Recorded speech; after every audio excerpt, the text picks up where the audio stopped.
will be genetically modified. In other words, they cannot reproduce. So if we as a people are going to depend on genetically modified seeds, it means we will be losing our independence.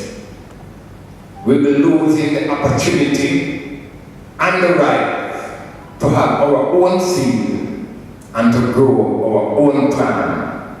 And I think that is very, very important. If we don't have any seed, we don't have any plant. And if we don't have any plant, we don't have any industry. So I think these are some of the issues that we need to look at. That when we communicate with the government, because to me this is not the time to fight. But if we have a government that will sit and listen, then I think it's a time when we are to sit and dialogue. We give thanks for Delano being, you know, I don't even want to call Delano a politician, but Delano is a part of GLP. But we give thanks, and a farmer, president of the G2K, but we give thanks for him being here, you know. Yeah, put your hands together, put your hands together. But the point is, we have to put politics one side. We have to put religion one side. And as a people, we have to get together and work out our problem. We give thanks for having people like Professor Nesson, you know. We have Blaine. Blaine have been in the dispensary industry for quite a time. Professor is a man, a legal-minded person, the man that teaches law at Harvard. So, with assistance, because, for example, in the US, we are ahead. We are ahead at Jamaica. I've been to Colorado, and as Stephen said, the US is way ahead. So we need some catching up. And what we need to have to give thanks for is that we have the sun. We don't have to use lights. We can plant her in the home, or if we go into the greenhouse. But we have an advantage. And I think the longer we stay to utilize that advantage, is the more we find ourselves in a position of losing that advantage. So again, I said, as a people, we need to be able to sit together and to talk and to work out our problem. I'm going to ask you to give your hand, put your hand together and welcome Professor Nesson. I call this Cyberjam. Cyber connects with the idea of internet, which is the subject of a center that I founded at Harvard and have been working from with Iyah now for some time. And the idea of connection is the essence of internet. And in many ways, it's the connection that binds Rasta thinking together, which seems so resonant with internet expansion. Jamaica is at a remarkable point right now, where it's ready to, I believe, explode into the world with a philosophy and a way of approaching each other and conflict and ganja that is capable of attracting huge attention globally. There's actually a way. So here, the notion, as Iyah puts it, is just right. The issue is whether the people who've been growing and paying the price for growing are going to get left behind in the progress that we can all see potentially unfolding. So that's the issue for the day. And I want to start by asking Rick Cusick. Rick from High Times magazine, who has been really at the forefront of development of freer thinking about ganja now for many years. When was the first Cannabis Cup? 1988 in Amsterdam. 1988 in Amsterdam. And how many Cannabis Cups since then? We've had 28 in Amsterdam and 18 in the United States in the last 5 years. And rumor is that we're going to have one in Jamaica soon. Indeed, there is that rumor afoot. That rumor is afoot. Yes, and you have published the magazine, which has been the focal point for the development of that industry. And you are still publishing that magazine. Every month for 41 years without fail. And the very first person to ever appear on the cover of High Times magazine with ganja was Bob Marley. So there's a reason we're here. And this rumored Cannabis Cup coming up in November, rumored to come up in November, is, I would say, best thought about like a trumpet. This is an announcement to the world coming from Jamaica that Jamaica is here as far as the cannabis industry is concerned. I've asked Rick, though, to speak to you on the subject of just how dangerous the situation is now for small farmers. Just how vulnerable the small farmers are to getting wiped out in this. So I'm asking Rick not for optimism. I'm asking him for a good straight dose of the reality that we're up against. Rick, scare the pants off. Thanks for IAV and for even inviting me here, and thanks for Charles and having me. It's been a trip for the last year. Ever since Jamaica started doing things, we became interested. And so I have tried to educate myself as to what's happening here in Jamaica. A year ago, I didn't know a whole lot, other than I came down here every now and then and enjoyed the ganja. But in the past year, I've tried to really read everything I can get. And I've really tried to educate myself. And I've tried to apply that to the experience I've had. So let me just tell you a couple of things. First of all, I'm from New Jersey, in the United States. And in New Jersey, about 5 years ago, we got a medical marijuana law.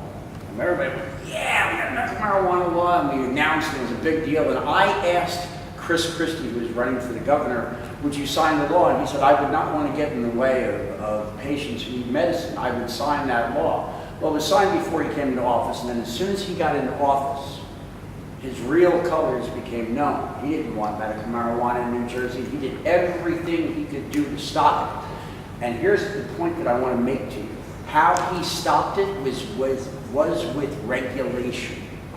We still have, 5 years later, a medical marijuana law in New Jersey. We don't have any place to buy medical marijuana in New Jersey because he's made it so hard to open your doors and so hard to grow enough ganja to treat the amount of people that need it, that they virtually don't have it. So you can win and you can lose while you're winning, because the forces that are against you continue to do it, and they do it like they've always done it. They've done it, in a very suspicious manner. They've done it in a very deceptive manner. That's what happened in New Jersey. And I come down, everything I've read about Jamaica is here. Another thing I want to tell you about myself is I'm 60 years old. I've been smoking ganja for about 45 years. When I started smoking ganja 45 years ago, there were 3 kinds of ganja you could buy in New Jersey. Right? None of it was from the United States, because we didn't grow it in the United States. You could buy Mexican marijuana, which was the most common, and it was crap. It was just crap. Nobody liked it. We didn't charge much for it, and it was what we had to get when we got it. And then you had Colombian, which was powerful. Colombian gold, and that was powerful. And if we paid $25 for an ounce of Mexican, we paid $40 for an ounce of Colombian. But I remember paying at that same time $45 for an ounce of the third kind of weed we could get, and that was Jamaican. Jamaican, why did we pay more for Jamaican over the Colombian? Well, the Colombian was really powerful weed, but after you smoked a little while, it put you to sleep, right? The Jamaican weed made us laugh. The Jamaican weed was pleasant, was party weed. It was what, and it made the music better, it made the sex better, it made everything better. And so Jamaican weed was what we paid for. Jamaican weed is what we wanted. It was a legend in my youth. Legend in my youth, okay? Now, in the past 30 years, High Times has done its job. Every month, bam, bam, bam, we should legalize weed, we should legalize weed. And a lot of other people came up and did their jobs very, very well. And now we're at a point in the United States where it's no longer about will we legalize weed, but what will it look like when we legalize it? We're there. We have 82% of the American public wants medical marijuana, and 55% of the American public wants legalization flat out. That wasn't always true. It took us a long time to get here, right? So here we are now, and we've done our work in the United States. As Iyah said, he came to Colorado, we saw how far ahead that we were in a lot of ways, not every way.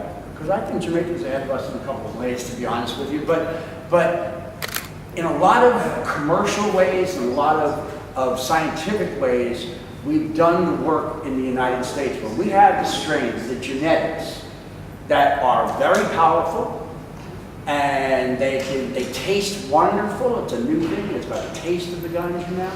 And you can actually predict the effects, sativa, indica, hybrid, up, down, and you can do all of that stuff. And it's all available and grown in the United States. We're not importing weed anymore. We've got it growing there.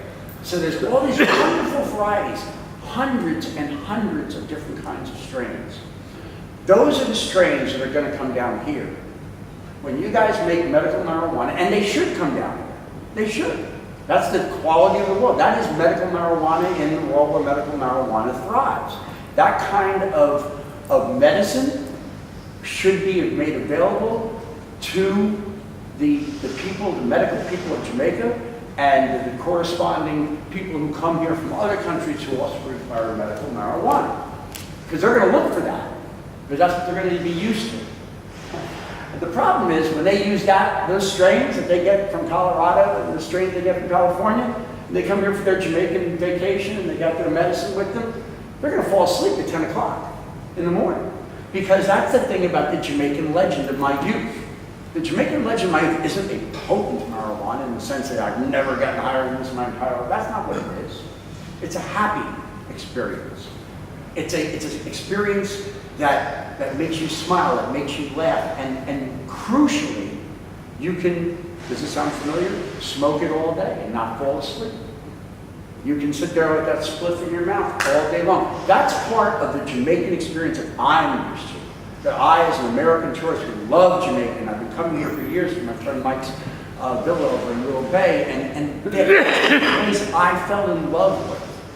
And I want that ganja here when I come here. I don't want the Alaskan, crazy, whatever the name is, the Creme Dog 3 that you can buy in Colorado, which is a wonderful, wonderful strain of weed, one of my favorites. But when I come to Jamaica, if I smoke Creme Dog, I'm going to sleep half of my Jamaican time away. Where I know I come here and I get that it's long on the string and I sit there and it's hard to break up and it's part of my experience. And that experience is in danger. Now, as I said, Delano, you're coming here and you're going to represent commercial interests that are coming down. And I say to you that the genetics that we have there should be grown here, should be part of this equation. And the Jamaican marijuana of my youth, the legend of my youth, needs to be part of this equation, needs to be preserved. That stuff coming down from the north will be here. It's coming as sure as the sun's coming tomorrow. The question is it coming to a Jamaica that will still have traditional Jamaican marijuana here?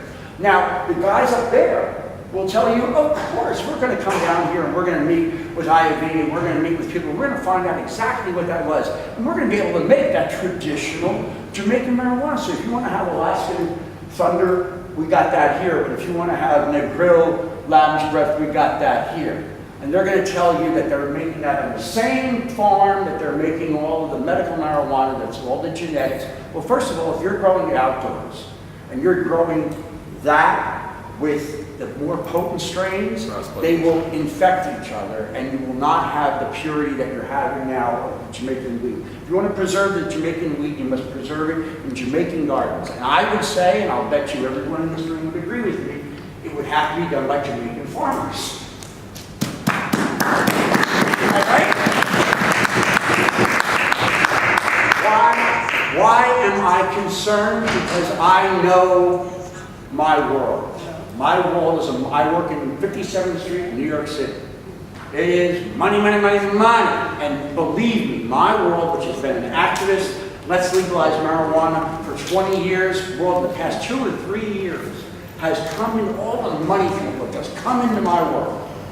And they, half of them pretend like they know what they're talking about, and the other half are smart enough to ask a bunch of questions. But they're taking over my world because they got big money. Bob Dylan said, money doesn't talk, money swears. And it is swearing at us right now in the United States. You can believe it's going to come down here and swear at you here. So you must protect it. We must do it with a sense of cooperation, a sense of inclusion. We must make sure that we understand what that legend of my youth was from a botany point of view, from a scientific point of view, and from a cultural point of view.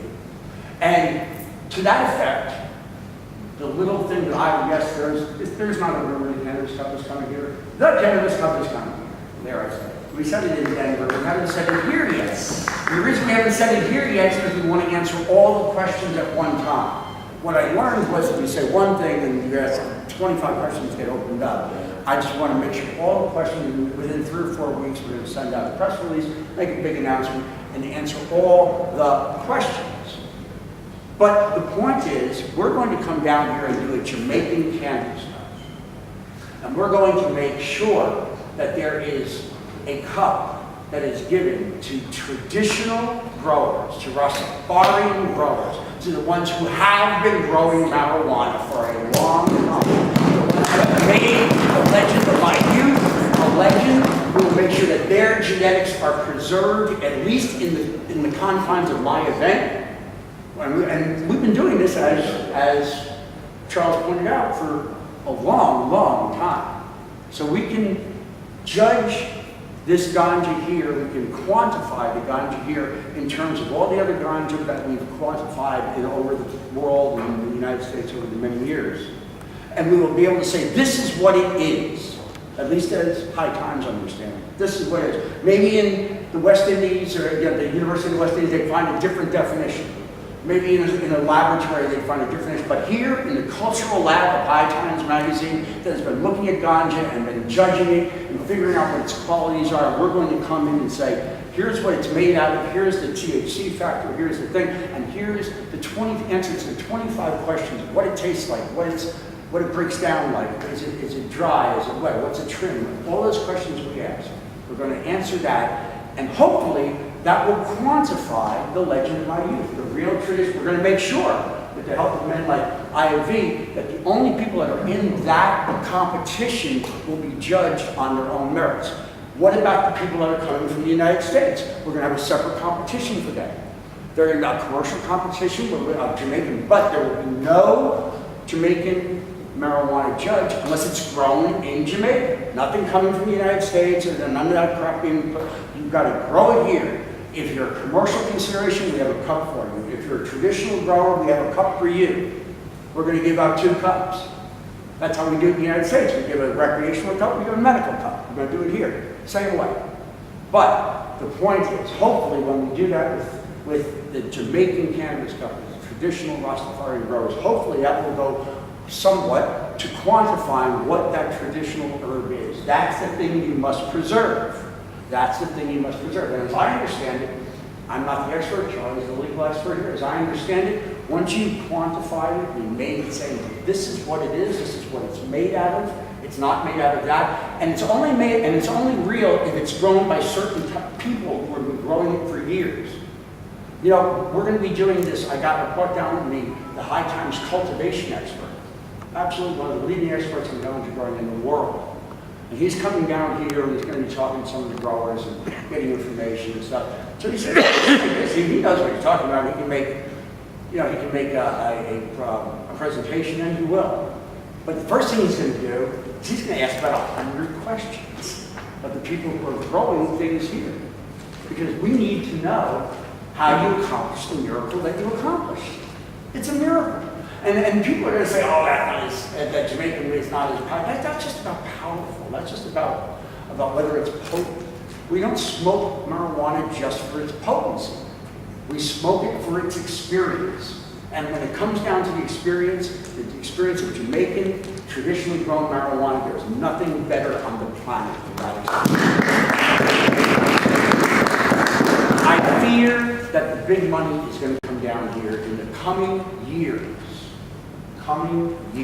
Not this year, because I think we got this year covered. Next year, maybe we get that covered. But as this comes down, you're going to see big farms with commercial interests that are going to do export medicals, and they're going to want the tourist trade. The medical trade.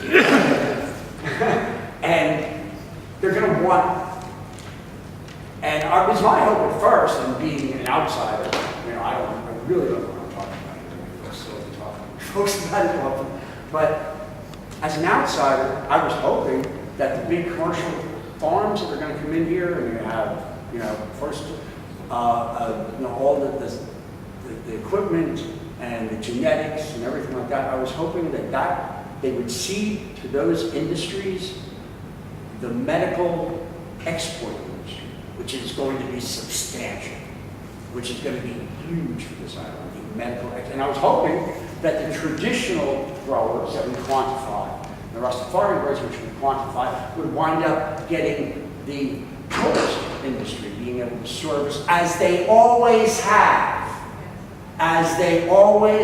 serviced the tourists. That's the whole point. And you're taking away, you're getting a corporation coming in here and now is servicing Jamaican tourists with ganja. You are taking away something from somebody who has been servicing that tourist for 40 years. Exactly. You're taking it away. This isn't a market share. This isn't like, you know, it's competition and we won and they lost. No. We all know that making marijuana legal here in Jamaica is a political thing. Of course it is. But it's also, and it's an economic, the reason why it's happening is economics. Economics is driving this conversation here like it's driving it in the United States. But here in Jamaica, we also know that there are human rights issues to be addressed. We know that there is incredible poverty to be addressed. And some of that poverty has always been mitigated by the ganja, the illicit, illegal ganja market that has been serviced by the traditional growers. You're going to make that poverty harder and more intense by taking that away and giving it to some people who come in here and throw money at a larger industry. Again, those people should come down here. They should be here. They should probably even be part of the equation. But, I mean, when I say part of the equation, part of the domestic equation giving ganja to the tourists. But, at the very least, the traditional growers, the Rastafarians, need to be able to compete, to be able to give their traditional ganja, which we quantify, and say this is traditional Negril ganja, this is traditional Westmoreland, wherever it might be, whichever parish we're talking about. We know where this comes from. We know the pedigree of this ganja. You need to be able to create that pedigree, make sure that the tourists understand that pedigree, and you need to be able to compete in the emerging legal market with that pedigree against the other genetics that are going to come down to this island. We're going to try our hardest to make sure that this year to quantify that miracle, that first legend of my youth, which is in danger of going away. I'll leave you with this, and Charlie said he didn't ask me to come down here and say rah, rah, rah. I've got to leave you with a cautionary note. I really have to say this, and I wish I didn't have to say this. I don't think the odds are in our favor.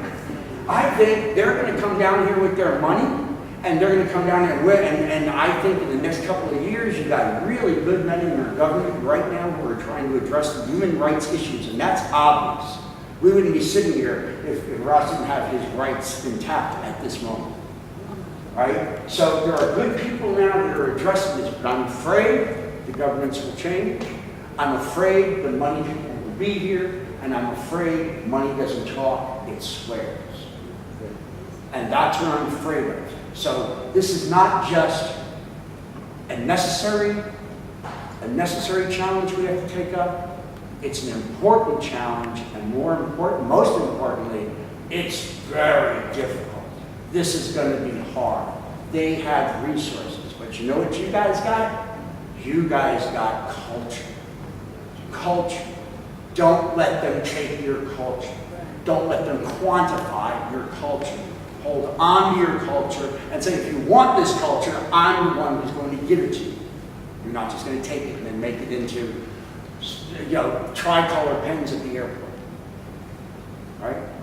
Anyway, that's all I got to say. I really worry about this. I'm so proud and I'm so honored to even be part of this equation, part of this conversation. When I say I'm proud, it's one of the proudest things in my life to sit here right now and talk to you at this moment in time.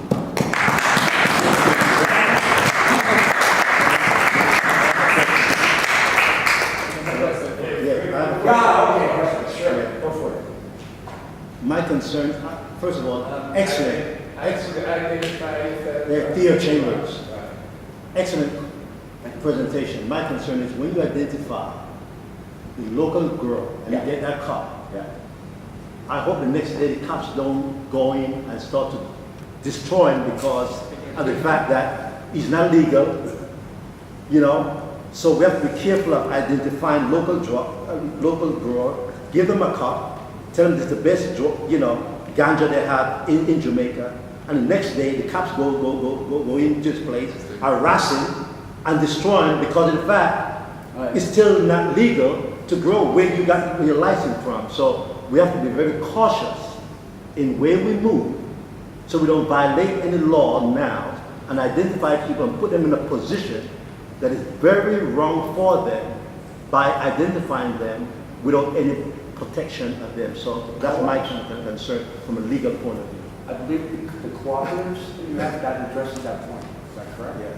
We were talking about each, like the Westmoreland Ganja and Hemp Farm Association. Okay. They put together a cooperative garden that will be started soon. And these are, there'll be 10, let's say, I'm making a number. There's 10 guys who are going to enter the cup. So they have a cooperative garden and they grow their entry there. So it's done under the auspices of the association. Right, and hopefully, in my iteration, what I'd like to have is in each parish. Because based on what I know now, there's one license that's been given out to a grower. So I just want to make, you know where I'm coming from, to make sure that we protect those gardeners until things become real legal and they all are authorized to be done. That's all my concern with it. Rick, could I make a suggestion? I'd like to suggest that we find out who we are first before we continue questioning with you. We simply go around the room, each of us identify ourselves, say what our interest is in being here, and then we'll come back and open the subject up again with you. Sure, let's go for it. So, Rasaya, may I start with you? Good time for I'm Rasaya, the chairperson of the Westmoreland Cannabis.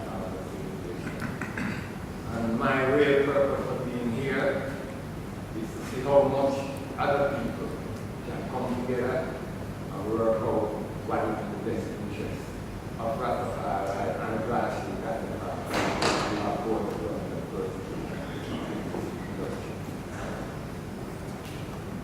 Blaine. I'm Blaine Dowdle. I'm CEO of MedCannAccess. I've been in Jamaica for over a year now, trying to encourage the government to change the regulations in a way that will support and protect grassroots farmers. We're lucky and honored enough to live outside of me and to be able to contribute to Wagfa.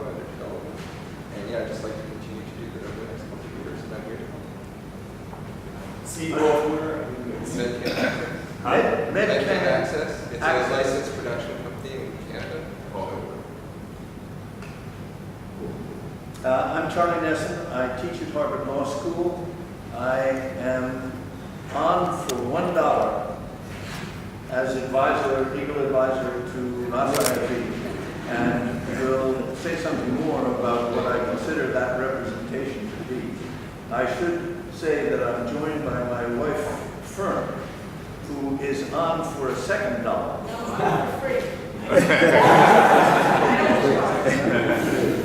But she also is an excellent lawyer. And it just, from our point of view, I want it understood, we are not in this for the money. We are in this for the message. And the message is the message of Rastafari. I'll say more about that in a bit. My name is Jackie Lewis. I'm from Jackie's on the Beach, which is a wellness spa in Negril. And I'm interested in the medical, not necessarily the plant itself, but the capsules to assist some of my clients who come in with illnesses that I can assist them. My name is Jennifer, and I'm very interested in preserving the culture of Jamaica through the visual art world and bringing that in with the Cannabis Cup as well. And to also, within that, I would like to create some form of installation or working online, possibly with Charles here, to create awareness around the world of helping to support the local culture here that you're trying to preserve financially. And so with this art installation, I would like for that to be something where the people who are coming to tour for the Cannabis Cup will be able to participate and help to make a small donation to this art installation or something to bring awareness, and then give that money to the people to help enforce this financially. That's where I'm looking for. Yes, sir. Lord of Word, Lord of Sound, Lord of Power, greetings, and I by name, His Imperial Majesty, Haile Selassie I, Rastafari. And I'm here to support the brethren in all the eyes still. I hail from Colorado right now, where the medical and the recreational side of Ganja is blowing up worldwide. So I pray to bring my experience. I currently have a tour company called Roots and Culture, Cannabis Tours out of Colorado. So we're here to support the mission here in Jamaica as well. In addition, and I'm working with the elders to offer cannabis retreats for people from around the world, as well as Jamaicans, to have a place to heal through cannabis, whatever ails them, whatever diseases they might have, and really still on this present, give you support the works, and give thanks and praise that this moment is happening for everyone, because I know that this is sealed up on the sound. I know a lot of Jamaicans, a lot of Ras have been persecuted and killed over the Ishans, over this earth. So my little thing is to support the indigenous growers and the Ras, that they get their piece of the pie and get represented. Because I've seen what happened in Colorado. It is big money. As Rick said from High Times, it's big money that's coming, and it's not even, I agree with most of everything we say all the time, but it's happening even sooner than 2 years up the road. It's happening now. So just here to collaborate and work together, and unity strength. So more love. Ryan Morris, President of the Legal Entertainment Association, and also one of the founding members of WACFA. I'm here to actually see what's happening, see how we can add our fuel to it, and see the whole interest of what we always said was that we want to make sure that when the new market opens, it opens for the person who have been doing weed. We hear a lot about the future growing, and we kind of have a problem with setting a market in the future. We want to talk about the people who pass, people who have been persecuted, people who Ganja send them to go to school from long time at university. Because a lot of people here got a lot of money. Over 80% of all the existing families here had some member of them in the drugs, so-called Ganja smoking. And we have turned up our nose against it and persecuted them. A lot of people have to hide and smoke weed in the closet. But if everybody should come out and talk who smoke with the Frank, I've smoked with some of who I couldn't tell you. But we want to understand that weed has been legalized, and we want to champion it and make sure that it gets the benefit of people who suffer from it.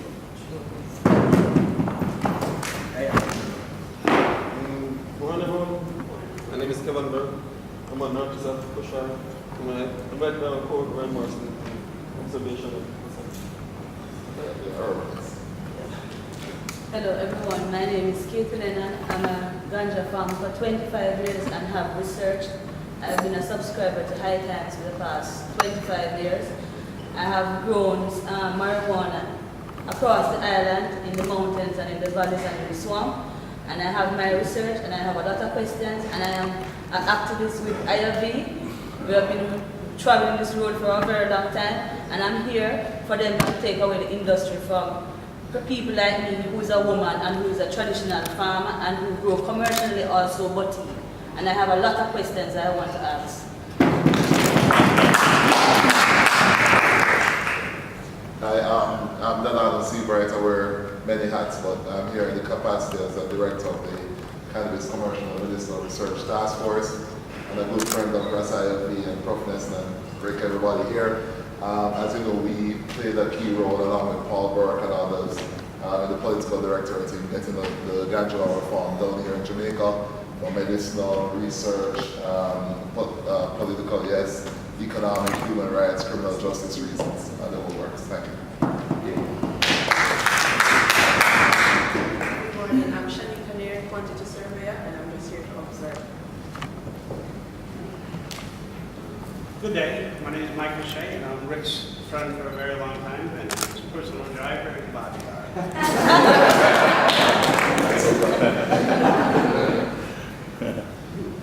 My voice, stand right up. Go for it.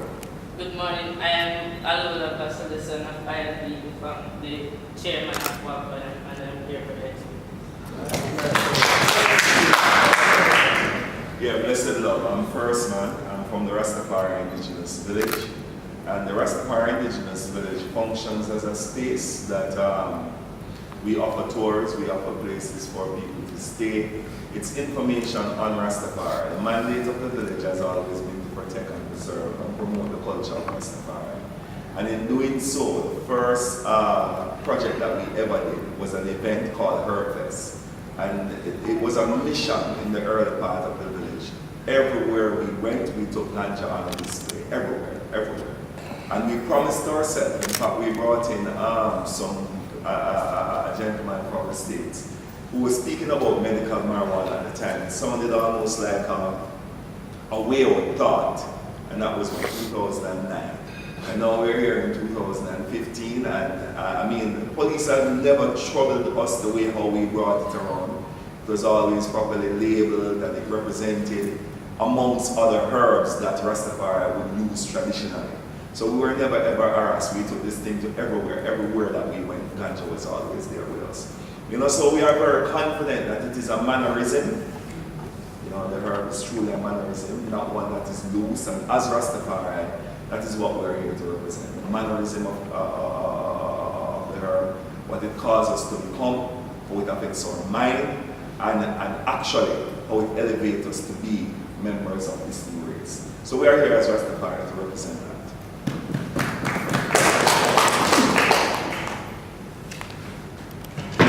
Greetings, my name is Pure Cure. I'm a member of Westmoreland Hemp Farmers Growers Association. Yeah, I've been around marijuana all my life, you know. I can't count a day out that I haven't been around it, you know, because it handed down from generation to generation. You know what I mean? So I've been going into over about 39 years, you know. Yeah, then, you know, I'm a brewer. You know, so I moved from a brewer to a brewer as I do different form of, you know, roots and wine and stuff like that, you know. But I'm here to stand firm in the business and know that, you know, it is our thing, you know, Rastafari thing, Jamaican thing, black people thing, you know. So we are here to protect and serve to the fullest. That's it.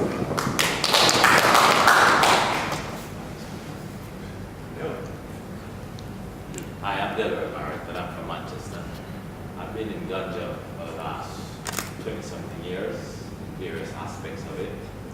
Today I'm glad for the opportunity that we can somewhat formalize the whole industry and make it in such a way that the police will have to continue to chase us around.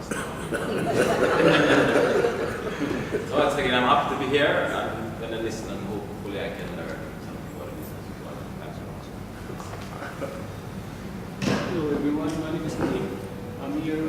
representation of Business UK from the UK, and I'm just observing what's going on. Good morning, good afternoon. I'm Paul Taylor from Hanover Herbal Association. Just here, just looking at the whole aspect of making sure that, everything stays within Jamaica and so forth. So just observing and hoping to stay down. Hi everyone, I'm Ricky. I'm newly introduced to this aspect of what's happening. I'm supporting Mr. Taylor, and I think I'm representing what I would term the silent majority. I want to spread the word amongst the people who I've been working with for over 40 years in the social industry to ensure that what we're trying to deliver and the movement we're trying to grow here stays on the island, for the indigenous population, so that the money aspect of it isn't what we're focusing on, but everything that comes from it, that sort of a wealth of being for the people, stays with the people. Let's keep it at grassroots. Yeah, my name is Palmer Taylor. My grandparents were traditional farmers. We have traditional farmers, which means that we grow yam, whatever. But within that, we grow ganja. Right? So I'm here now to really help get information to also pass on to my farmers as how to protect their lifestyle that was passed. So that's what I'm here to collect information to pass on to my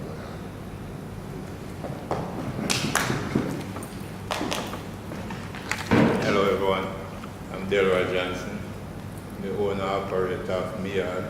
A lot of people call it a Rasta Day. A lot of Rasta have always been at Miyard. And I'm kind of around from the beginning of the work for Cuba and young people. But we also have an organization that has been championing the use of ganja. We have a proposal that haven't been heard yet, and I got for this opportunity to hear. And I've told Cuba, and we've discussed it in the organization. The organization is Negril.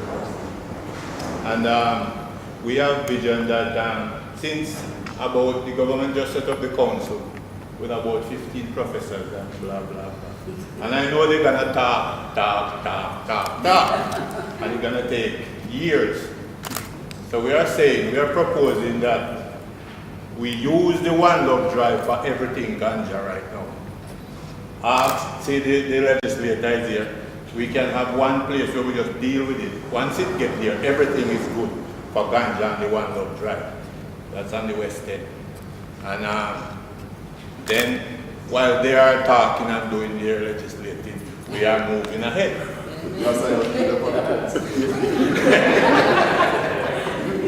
Thank you very much. Good morning. My name is Theo Chambers, and I'm one of the founding members of the Westmoreland Ganja Association, and a member of the Hanover Ganja Association also. I have always been here with Iyah and Cuba, supporting them 100%, and will continue to do that. My wife and I are the founders of the Caribbean Health and Wellness Conference in 2005, that we've been promoting health and wellness conference in Jamaica. And also we are the producer of Caribbean VeggieFest, so we continue to promote that, and we always invite all the indigenous groups to participate. And the last one that we did was in Panama with the trying to remember the name. It will come to me, but we produced a big show in Panama called the Caribbean Health and Wellness Conference. I am not a lawyer, but I used to be a paralegal for the state of New York, and my whole entire job is to see that we stay legal and we don't become splintered. My concern with all of this, that we are, like Obama said, we have too many splinter groups, and we need to find a way to be organized. And like all franchise, you cannot duplicate a franchise unless you get the first one right. So we need to be organized, get this right, then we can duplicate what we are doing in different other parishes. So it's not so much that we say this is mine and this is mine. It's one Jamaica, but how can we work together, get all the tribes together under one group, because the big boys will come in and cherry pick us and work with the wicked group and keep us divided. We cannot allow that to happen. So my job is to see what we can do and to work with everybody and say, let's organize as one Jamaica, not just one little parish, and control this market for all the indigenous in Jamaica. Okay, good morning. My name is Patrick Ruiz, and I was born in Negril, first and foremost. I've been in tourism for 35 years. My business place is called Weeds Villa, formerly Boganda. So I have seen throughout the years the many people that bought ganja. When I was going to high school, many of my friends, their parents sent them to school through ganja. When I went to college in Canada, I met many Jamaican students over there who, the only way they could have been in Canada at the college because their fathers were ganja farmers. Now, I don't smoke. Let me make that clear, but I'm a great ganja promoter. As a matter of fact, my son is a Rastafari and he's into the ganja business, and I endorse it wholeheartedly. However, I'm a part of the Westmoreland Ganja Farmers Association because I have land in Westmoreland. But my farmland, why I'm here, my farmland is in Hanover. So I'm the vice chairman of the Hanover Ganja Farmers Association. And we have a motto up there that is a Jamaican motto: united we stand, divided we fall. So cohesively, Iyah, who I've known for many, many years and respect and big up Iyah, and Kuba is my very, very close cousin who have lived in New York together.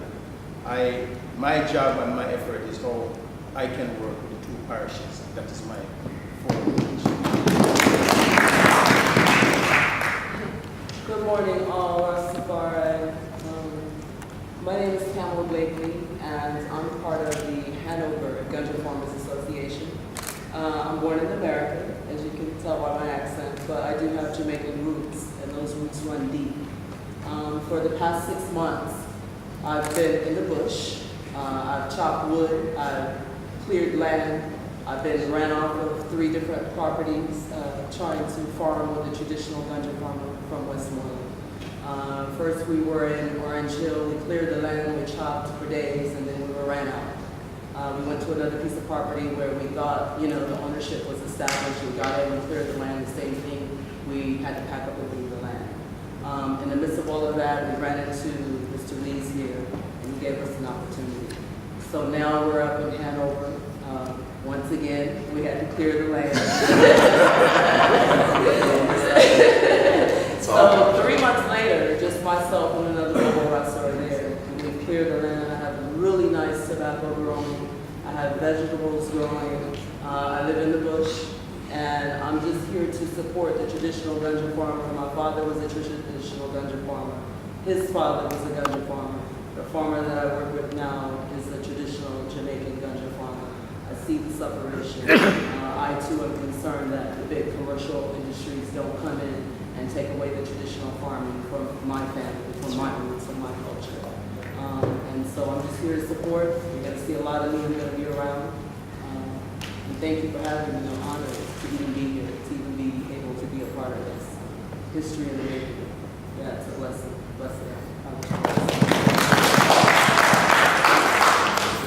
Good morning, everyone. I'm Dowdle. I'm from Tajikistan. I'm staying in the Lee's house. I'm only guest in this.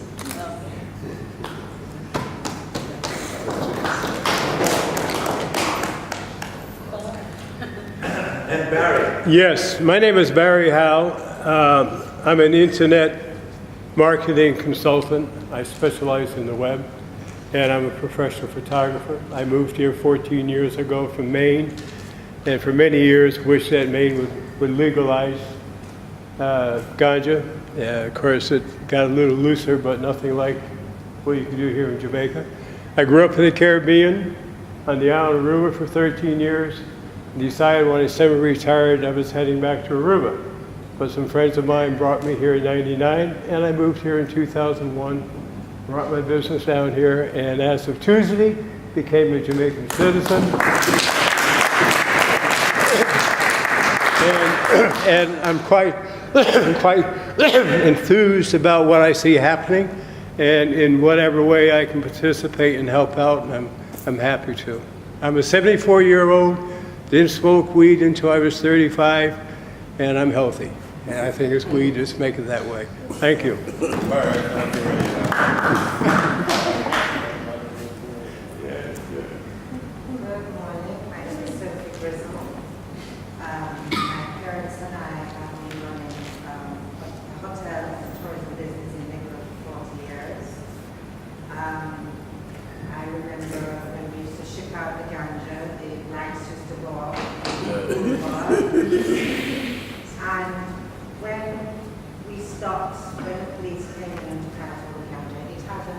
Devastating economical effect on the area.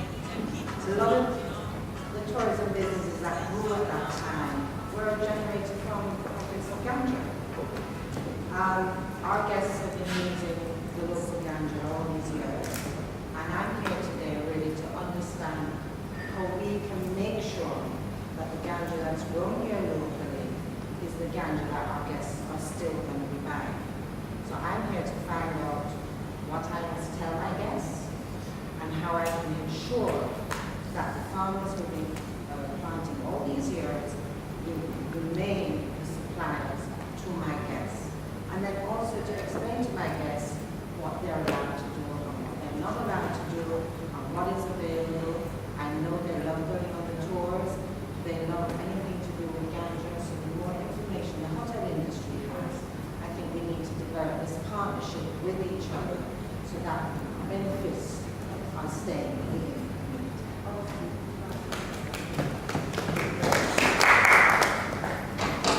Tristan, you come just in time. And who is this? Who is this? Here, step up and tell us who you are. Oh, good morning. I'm Tristan Thompson. And? What do you do for a living? Yeah. Why are you here? I live by big people. May I introduce Tristan?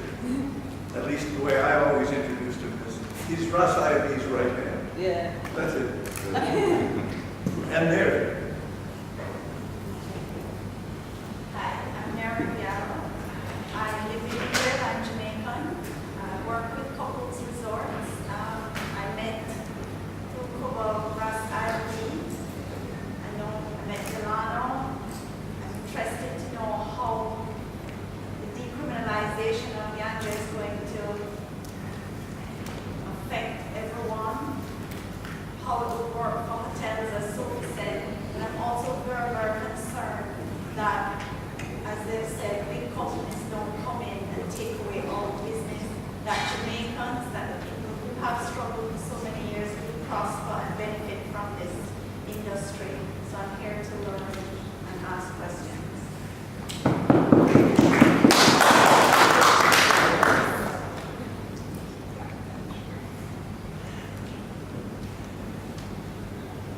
If I may, I would like to ask you all to watch a video.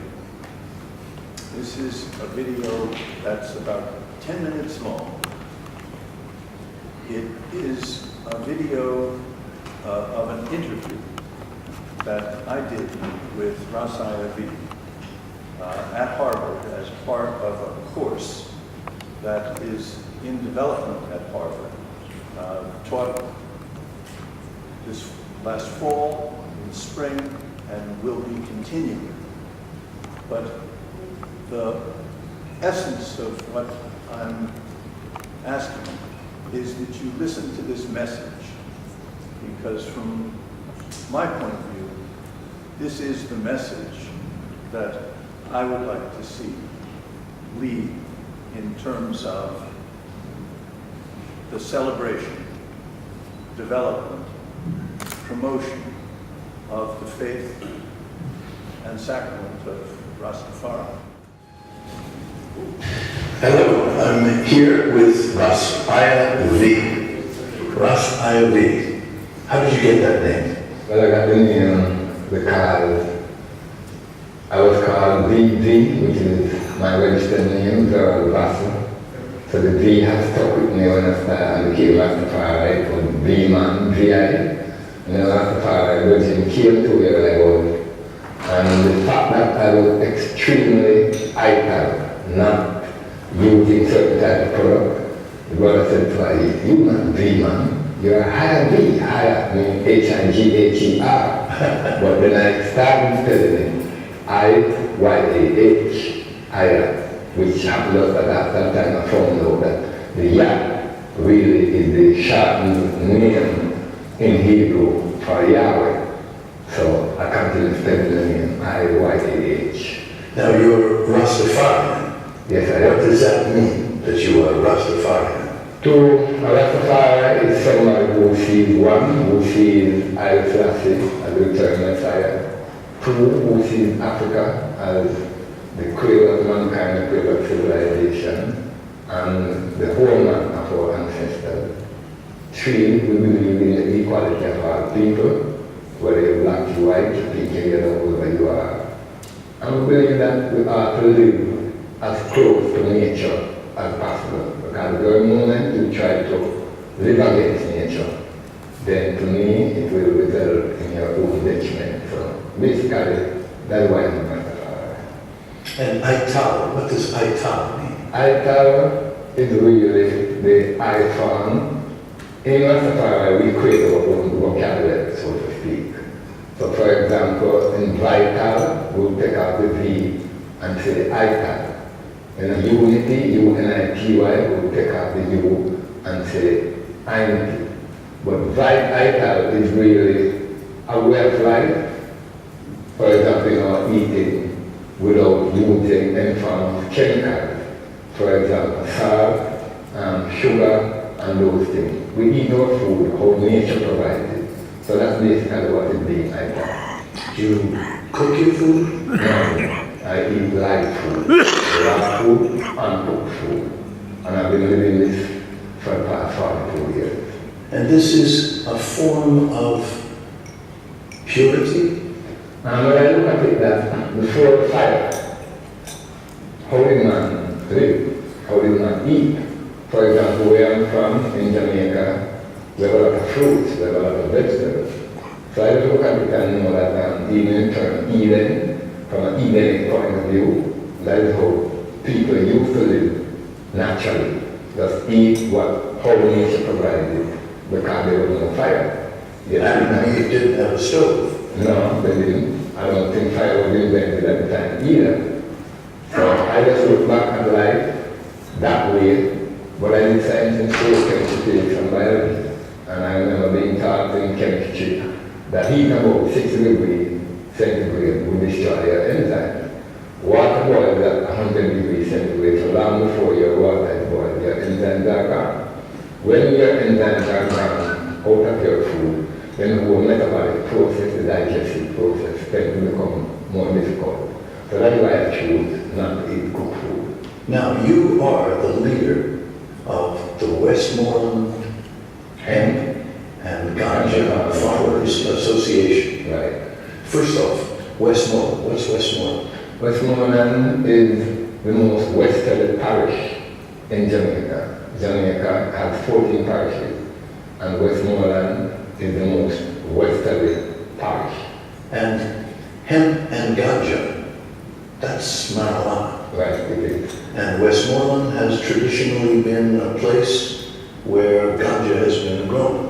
And not only ganja, but the best ganja in Jamaica. So you represent the farmers who have grown the ganja in Westmoreland. Right, I do.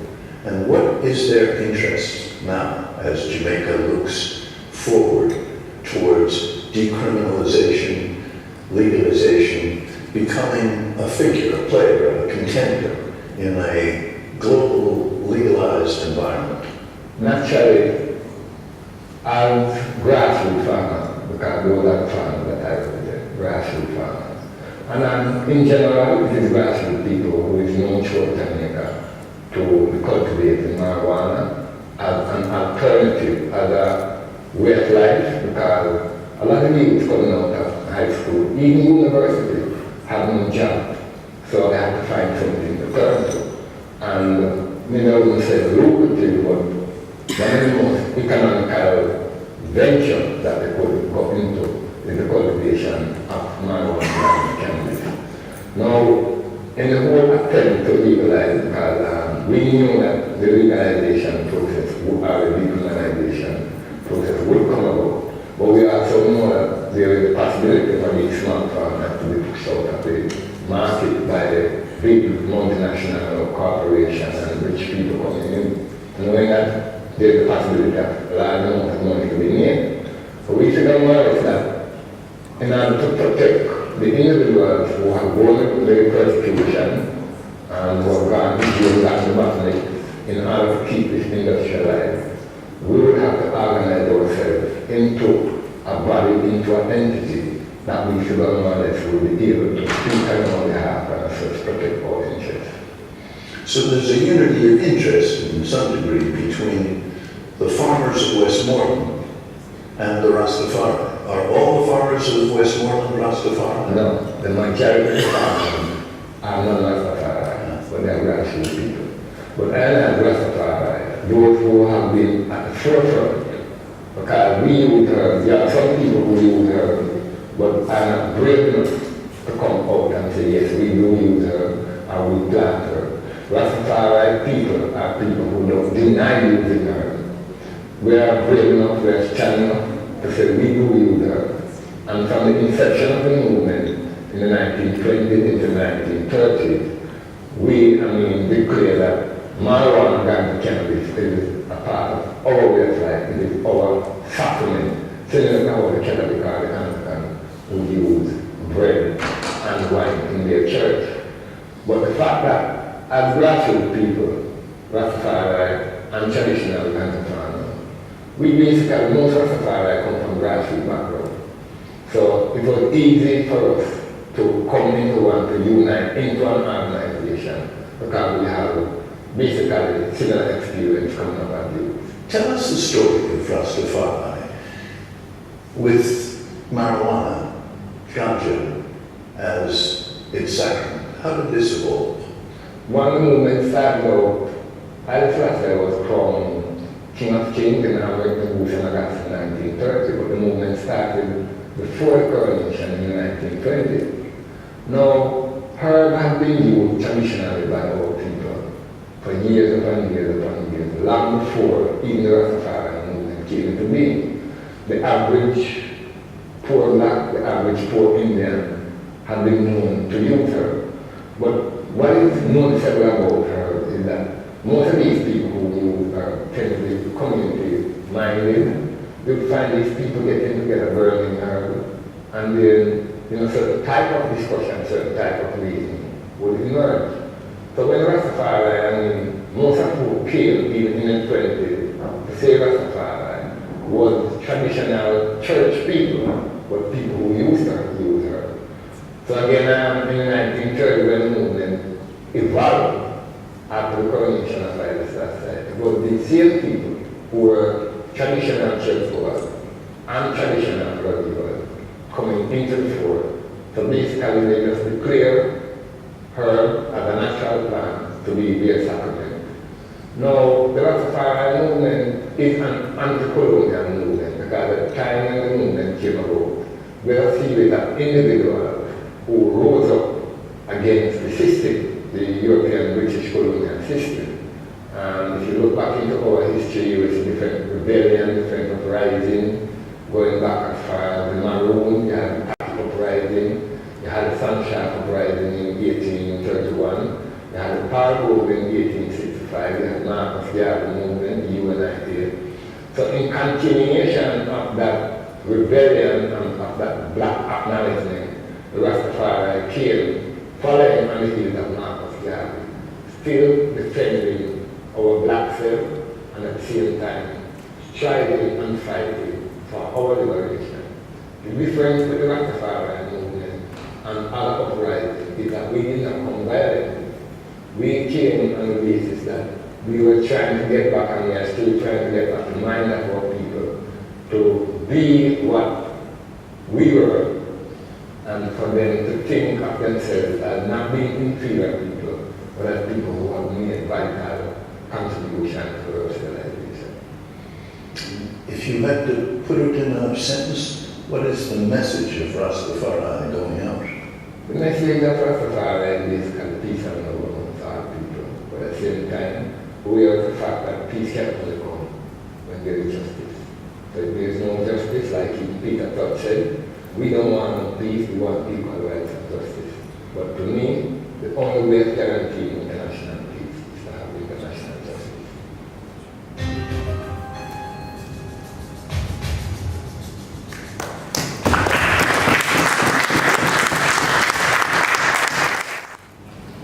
Well, I'll show you that.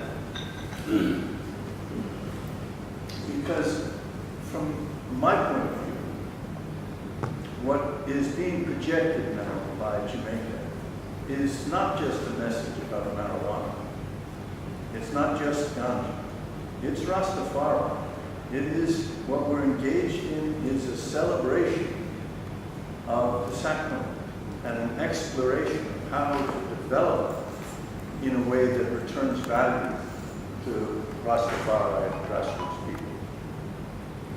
So for me, there's the message, as it was very well said, it's not for the money, it's the message that's important. It's true that the message has got to be projected in a way that pays for itself. It's not a matter of we're not interested in any money, but it's not for the money.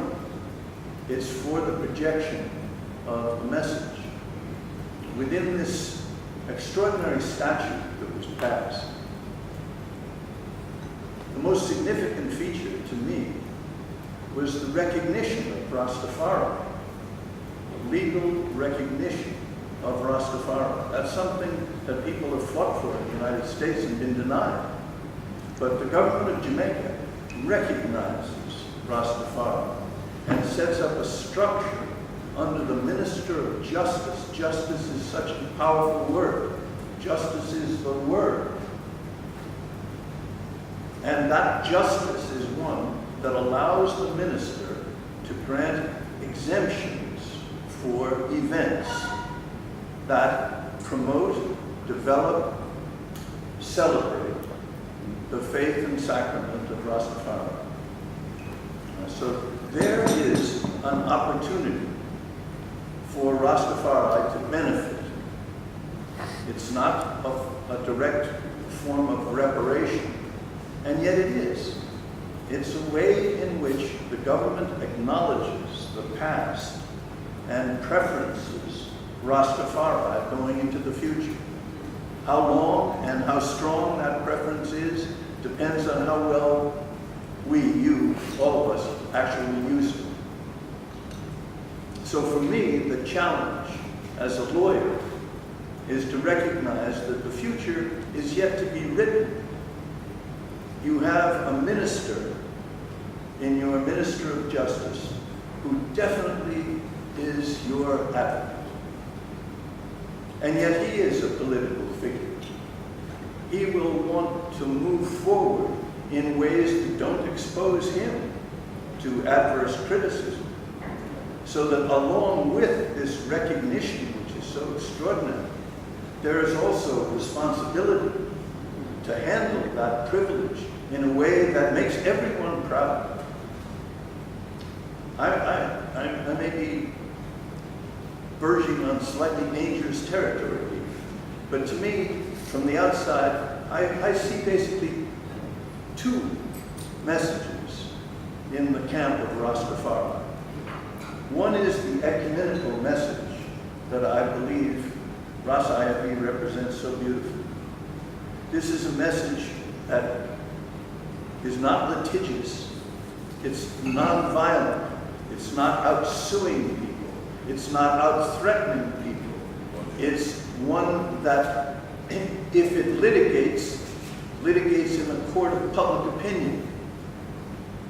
There's a second message that's afoot that comes out of the camp of the RMC, which, as far as I can tell, leads with threat, leads with litigation, leads with claim of right to interfere with what other people are trying to do. And it may have a base way down deep of wanting return to Rasta, but the idea that the return to Rasta comes from an expression of a Rastafarian message, which I find offensive, poses a choice. It poses a competition in the world of what is Rastafari, and I'm excited about the clarity and articulateness and conciseness and ecumenical quality, the appeal of this message from Messiah. So I believe that what we're talking about is a development process. It's a development process that has a message at the base of it and culture infused throughout. So now, come back to you, Rick. Question. As I hear you describe the economics of the situation, you're suggesting that there is a traditional form, a traditional market, which will be essentially one of appealing to the tourist who is looking for an authentic Jamaican experience, both in the ganja, in the tour, in the environment, in the culture. And that's one market. And then, as I hear you, there's a separate, quite distinct market that involves big production, export, heavy regulation, big industry. And your suggestion, if I'm hearing you right, is if there is a strategy that has potential, it's the strategy of keeping the traditional market for traditional farmers and leaving that big dollar, maybe it's there, maybe it's not, in the future, big regulation, change international treaties in order to be able to do the export, very much in the future. All right. That's dollars in the eyes of. And the question then that I heard in your talk that left me in doubt is on the issue of medical marijuana. What I hear you saying is that there are two kinds of medical marijuana. There's one kind of medical marijuana which is traditional, which is the kind of use of marijuana that has been traditionally made and that could continue to be part of the traditional market. And then there's a second form of medical, which is the high regulation, pharmaceutical, big business producer. And the trick, as far as I can tell, in going forward, is how to preserve for the small farmers not only the market for just plain smoke weed, that's good, but for the range of traditional products that grow out of that, so that when our hotelier is interested in advising clients, they're able to offer them a wide array of traditional material from people that they actually know. Am I right? Am I right in your thinking of these? This is the big line through the market. Yeah, I mean, first of all, it's the same line that exists in the United States, and to a large degree, in the United States, we have this enormous medical marijuana in California, and the medical marijuana in California is so ubiquitous and so easy to tag yourself as a medical marijuana patient that they never moved past so far with legalization because there didn't seem to be any reason for it because everybody was just happy and making money the way they were. But the reality is that you want legalization because it should be legalized. It shouldn't be under a cover of medical marijuana. But then the other end of this is what is medicine? Well, we talk about recreational marijuana, right? And we talk about medical marijuana. Medical marijuana, obviously, is like if I have Parkinson's disease, or if I have multiple sclerosis, and I smoke a joint, and it makes me stop shaking, that clearly is medical marijuana, right? If I'm going to go see Willie Nelson on Saturday night and I smoke a joint before I go into it, that's clearly recreational use. But there is a centerpiece of that, which is about the quality of life. What Lester, our good friend Lester Grinspoon up north calls enhancement. And enhancement is a wellness platform that you can literally say enhancement is either medical marijuana, or you can literally say it's recreational marijuana because it falls within both categories depending on what you're talking about. A couple of things you said, you talked about the market, the big business and such. It's true, there's a a commercial business that's coming to Jamaica under the current regime. The current regime is a medical regime, and a current regime is a spiritual, you know, the Rastafarians have their rights. You've decriminalized marijuana, now we're talking about a medical regime. First of all, be very cautious, those of you who are in Jamaica, that your medical regime doesn't take away your ability to legalize marijuana in the near future. That's the very first thing you need to do. So if I'm reading this, and the way in which it would prevent legalization is by being so ubiquitous and again, I'm an outsider, and I'm reading, and I know people down here, and I talk to people, so this is just my take on it. But as I understand it, there's going to be reciprocity for medical marijuana in an international. So if I'm a medical patient in California, I can come into Jamaica and I'll be able to sign an affidavit or something to that effect, and that will give me a medical card essentially here. It is that, first of all, I'm all for it. Secondly, that's a very dangerous platform to go on, because what you want is legalized marijuana to service fully your tourist market. What you're doing here is what we're doing in California, which we're attaching the word patient to it so that we can get a rat to get out of jail free card, literally. So we're playing with these. My 2 points are, we're playing with these definitions, but the definitions are amorphous. What is medical marijuana? What is recreational? I'm not even sure I know. Great. You know? But the point that, legally speaking, right now we're talking about legal framework of medical marijuana. Okay? As you move forward, the Chris Christie thing I said, watch out for regulation. Watch out for regulation, because they'll keep things away from you. That's how they did it in New Jersey, and I'm afraid that will happen here. The traditional growers, as I said, have been traditionally providing this market, providing me with marijuana when I come to Jamaica. Okay? I'm told now that there's a time coming when I can come in, they're going to ask me if I'm a medical patient, I'm going to say yes I am, they're going to give me a little card, and then I'm going to come here and they're going to say, oh, there's a dispensary down in Negril you can go to where you can get your medical marijuana. Cool, okay, now I'm going to go get my medical marijuana, and I'll go do that. And that's fine, because now as a tourist, I know I'm not talking to somebody on the beach, and I'm gonna, you know, it's much more. The question is, where'd that medical marijuana come from?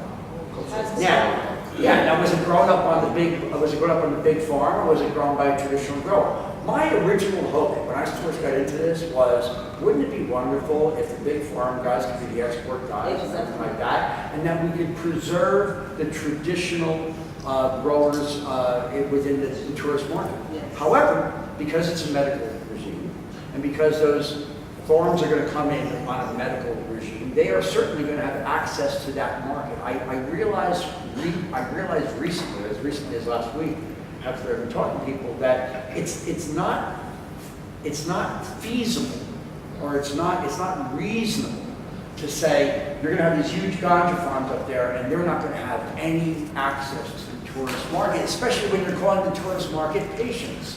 Okay? So the question now becomes, since it's going to be, you will be competing with big business, right? Now we're talking about, let's use a wine example in the United States. You have Gallo wine, which has wine everywhere in the world. It's a certain type of wine, goes to a certain grade. And then you have boutique wine, which is more expensive, probably better tasting and stuff like that. It's a specialized kind of thing.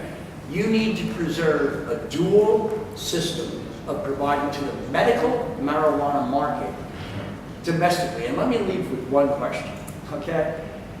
The Jamaican growers, I don't know the answer to this, okay? I really don't know the answer. The Jamaican marijuana smokers, because the Jamaicans who consume, right? Are they going to go get medical cards? And then I asked, are you going to get a fishing license? Because it seems to be the same thing. I mean, you know, no, let's face it, we're talking about domestic medical consumption in Jamaica is really a tourist thing. And it's being presented. So when we make those regulations, let's talk real for a moment. You're talking about servicing the tourist industry in the short term until such time as legalization comes to the island. And if you're talking about servicing the tourist industry, you're either going to give it to the traditional growers as well, or you're going to take something away from those families. So that's the real deal. And by the way, you know, we keep talking about, you know, you represent a thing. I've been very impressed with all of the quotes that I've heard coming out of your organization about the need to preserve for this, you know, and I'm saying to myself, I'm reading it, I'm saying I hope that that's really, because that will give us a bipartisan way to proceed. We need to preserve the Jamaican tourist industry for the traditional growers, even though they're going to be now competing with commercial entities that are much larger, they have the ability to advertise, if that's legally possible. They have the ability to market better. When you walk into that dispensary, there's going to be you got to make sure that there's a Rastafarian brand, or there's a traditional growers brand. You say there's going to be people coming here that want to get more book pot. You know, they're going to want to do that. They're going to want to do that because that's what they like, and that's it. But there's going to be, if you market the traditional product as the legend, the original thing, the reason you came to drink it in the first place, and it's not an official, authentic experience unless you smoke ganja grown by Jamaicans for your pleasure. Then you have a real market. I'm sorry, I didn't mean to talk. Yeah, well, you want to. As a farmer for years and a researcher, I totally agree with what you're saying. We have to protect our market by selling our market because we have always been an informal industry, becoming formal now. However, within the legalization, they say that the Rastafarians have sacramental rights to marijuana. However, below that it says that you should get permission if your child is under 18. Alcohol is not allowed to administer to children, but the church do it as a sacrament. So, therefore, as Rastafaris, we shouldn't be able to report if our child is 18 and should be getting marijuana in whatever form. I'm not saying about smoking because smoking is not healthy, but there are other means to administrate that sacrament to a Rasta child under the age of 18. However, that is one point that the legislation has to address because the pastor can give the child alcohol in the church as a sacrament without even checking his age. That's one thing I see in the bill. The next thing is that for us as farmers to be protected in Jamaica, where the market is concerned, it has to be in a policy document. And from discussions like these, we have to put a policy document to the CLA, to the licensing authority, that we have to sell in our market because you have a brand like Tilray that is already in Canada selling over 800 strains within their dispensaries. If Tilray comes to, say, Sandals Negril or Sandals Ocherias, a tourist coming from America or Canada already know that brand. So if you go into that hotel and you see Tilray and you see Westmoreland, as a buyer, as a consumer, you will choose the brand that you are used to, which is Tilray, which is an international brand, even if Tilray is doing production in Jamaica. Because one loophole that these international people will try to use is that, okay, we'll be growing on your land, which is Jamaica, and we'll be selling it to Jamaicans in a Jamaican setting. That can't work. They have to export because they already have a market. And moreover, we as farmers are getting into the business at a disadvantage. First, at a disadvantage because we don't have the technology to produce medical marijuana that will be tested by the Bureau of Standards or the Science Research Council. We don't have enough experts on the island who knows our nutrients level on the island is very poor to produce, because most of us have, if we want to grow organic, we cannot go down to the farm store and buy organic products. We have to actually build it within our farms, compost and all of that. So that is another disadvantage. However, it is unfair for us to have that disadvantage when we have built the brand of smoking ganja, which is a recreational brand, for the past 50 years. So what we should be saying to our investors is that we already built the brand. The Jamaica brand is already there. The music, the marijuana is already a brand. We already culturalize marijuana as it is. So we already have the brand. Yes, you are welcome, but give us the technology, the infrastructure, then we can produce as farmers. You export that, and whatever we produce within our small co-ops, we sell to these hotels and in the tourist industry. Else, we are not going to reap any benefit to build our product at this point. And we can't sit down and talk as farmers. We have to actually write policy papers and send it to the minister and to the CLA. Moreover, on the CLA, there's a section on the CLA that we think we have to address also.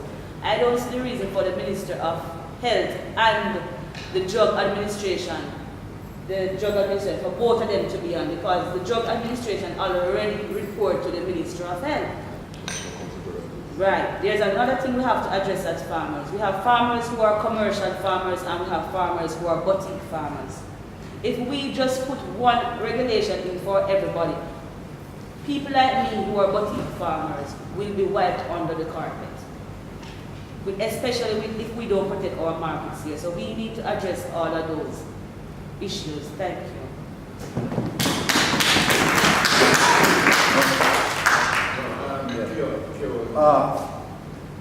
Excellent point.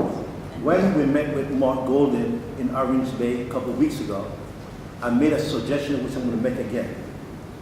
I think that every company who's coming to Jamaica to do business must have a Jamaican partner as part of it. Yes. And I think we should emphasize that point, that every company coming to Jamaica must have a Jamaican partner, or not, they cannot have 100%. That's one thing. Also, I spoke to him about what about having these red stops, just like we have the the cigar smoking, the other place where you can do smoking cigar. Why can we have where you can go and smoke, red stop different places? He said, Theo, that will be no problem. Just call it a wellness destination. Make sure you have your Miranda tea, your different health tea, and you can always add the ganja to it.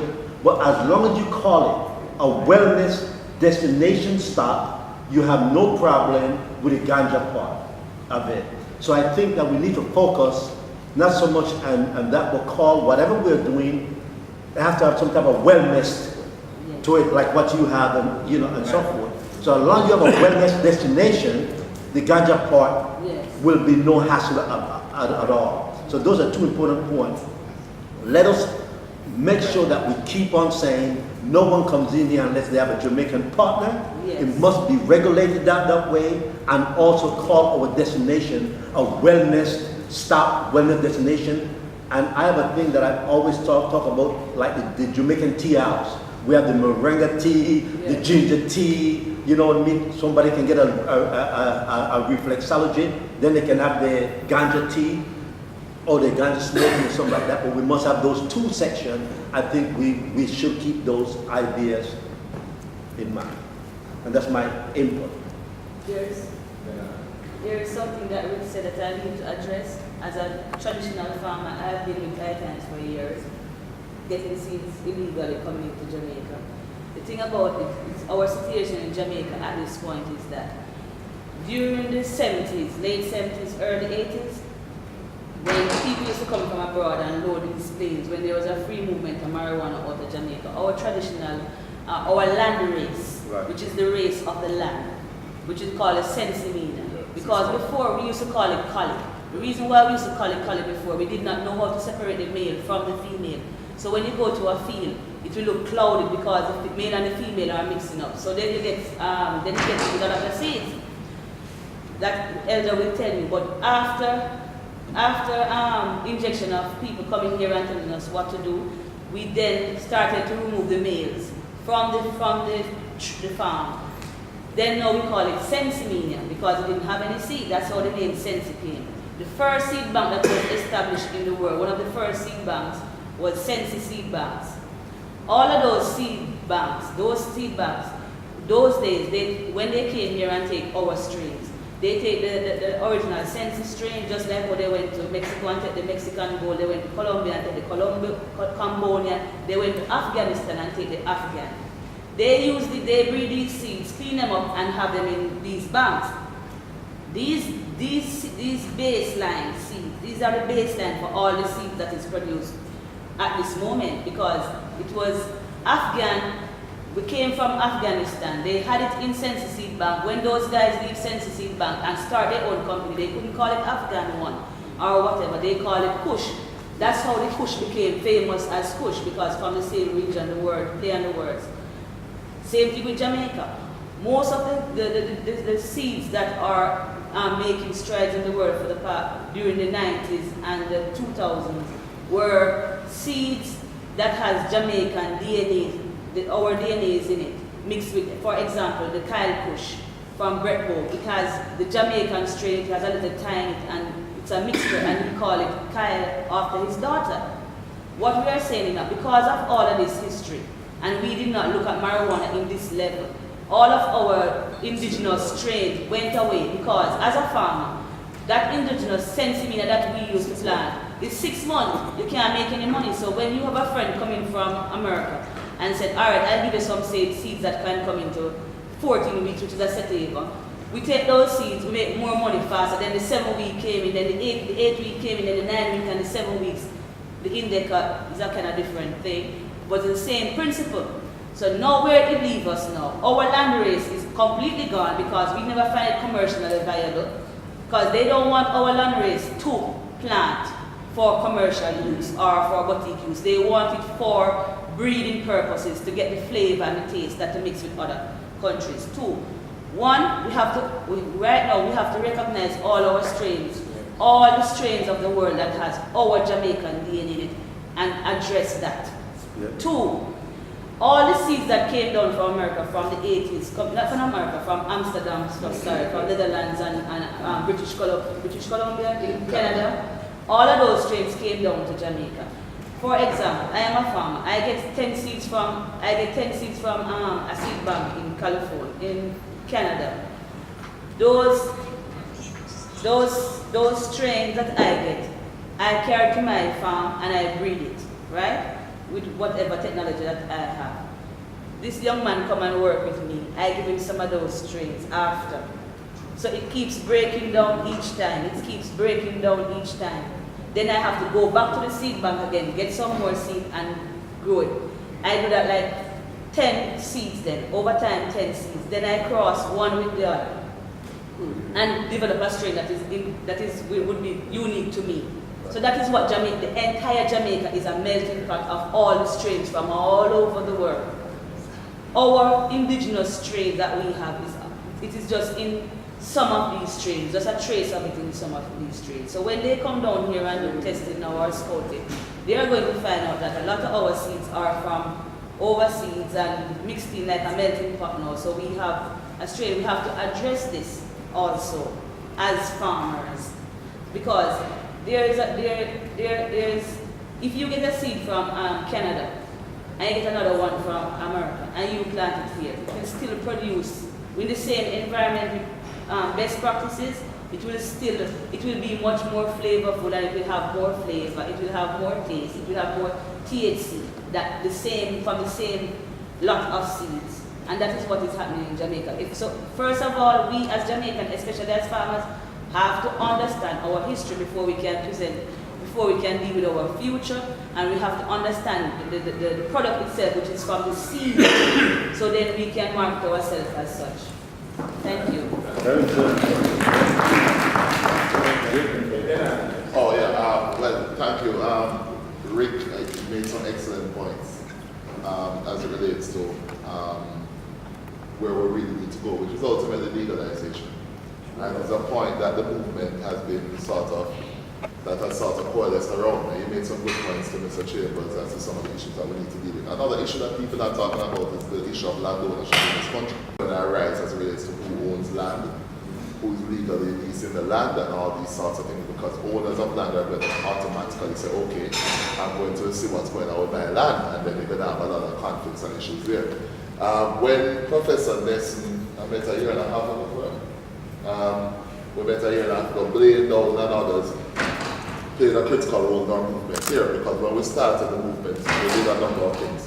One was to get both political parties on the same page as best as we possibly can. Yeah. Two was to get the buy-in of mainstream Jamaica. The fact is, people in the media, we had to get them on board. We had to get people in the business community on board.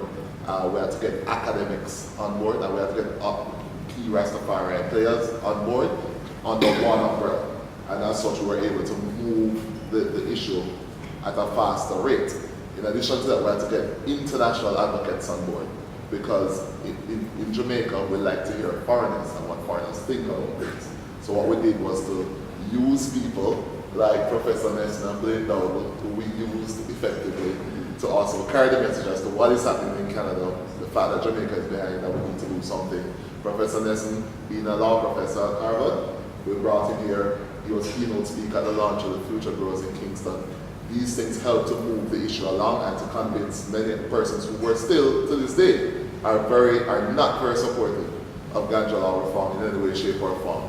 Additionally, Mark Bowden and Philip Powell, who must be commended, because they sat in these cabinet meetings and came under extreme pressure from other cabinet ministers who were totally unwilling to pursue any form of reform measures. And on top of that, they were under pressure from foreign governments, including the United States government, who is still pretty hostile to reform and to ultimately to legalization. So we decided then that we had to get something done. And what we could get done was decriminalization and medical marijuana. I think now that we have achieved that, we need to really start pushing for legalization ultimately, because there are too many gray areas with decriminalization and medical marijuana. That's going to cause a lot more problems. I just the other day in St. Thomas, a man got shot on a ganja farm. A 63-year-old farmer was shot on a ganja farm. And these are the things that we're going to have to eventually confront. Now, I think there's an opportunity. Now that the Cannabis Cup is interested in coming to Jamaica, it may be a perfect opportunity, for us now to really start to cement the focus again on the need for ultimate legalization. So, because there are too many gray areas, too many loopholes, and this Cannabis Cup could be the catalyst to start the conversation again for legalization. Which, by the way, has majority support in our country. We did a poll where Dr. Negril sponsored a poll, and it showed 59% support roughly. But by Jamaicans to legalize, 59, 60%. Yeah, support similar to US. Very similar to the US Gallup poll. I didn't thought that. Exactly. Legalization. For legalization. So there is majority support here for legalization. The only obstacles is the fear. And the fear by our political directive, what would the US say? Because the ambassador who is here now, Ambassador Marino, the US ambassador, is an narc. That's right. He's a narc. He was at Mexico, he was in Mexico City, he's a narc. And he's not comfortable with legalization at all. And there are still a lot of elements in our society who are not comfortable with the ganja reform process that's going on now, which is stupid, but that's just how they are, and we have to work on changing. But we have made a lot of progress now. We finally got there halfway, because what we did, we talked about legalization a lot, that they frightened some of them to just meet us halfway. I said, okay, let's just give them the medical and the Negril, and then they'll maybe shut up. We can't shut up, we have to continue the conversation to legalization. But I just want to ask what you said in reference to the land. Yeah. In the beginning, Russ, Iyah, and Cuba can tell you. I turned to everybody and said, there's a solution to that. A compound is not under the Jamaican law. True. And I said, if we could go up there and work on a deal with these people and bring people into Jamaica over there and get treatment and so forth, we can do whatever we want. That's a start. That will force the government to sit and say, here are these people working in a compound. We can't stop them. We can't do anything. Create a whole entire environment there, and they will have to force their law to sit and say, hey, they found a way around what's going on. We are not using a compound. That's a good, Professor Nesson had a paper. You understand? As it relates to the Maroons and what the possibilities are. Exactly. Which was submitted to our government leader. But I'm still saying, I spoke to the government about it. You know what he said? Theo, don't ask me to give advice what to do. Yeah. So my point is, we need to find a way. Look, if the United States can be speaking to Cuba and Russia without a problem, we can be speaking to people in our compound. Let's find our differences. Let us find a peace, a truce somewhere, and use our compound. No, they cannot take it off of the land, but we can treat people there. We can grow what needs to be done, and I think that's a way we can get things going right away. Yes. All right, point taken. I'm from St. Louis. Yeah. I don't know if Professor Nesson reaching his prediction, right? But I just want to point out that as a new, my concern is that we have somewhat passed going to account. Now that the decriminalization and legalization is set to take place for medical marijuana, then we have to look at the next step. Right. And then I'm pointing out about legalization. Well, I honestly, I would just want to see the world just become legalized like that. Because as Obama and our common sense point out, big people just come and take it over. So there must be a regulatory Yes, I agree. in dealing with this herb industry, right? What we are concerned with is one,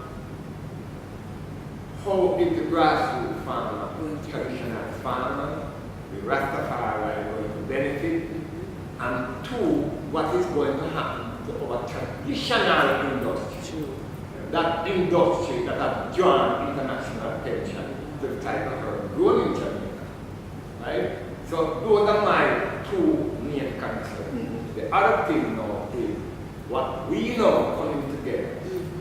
I would love to see a document coming from this gathering, that whether we're going to publish it, we're going to use it as a press release, that at the gathering that swept away, this is what we concluded, we're going to send it to Mark Bowling, and so on.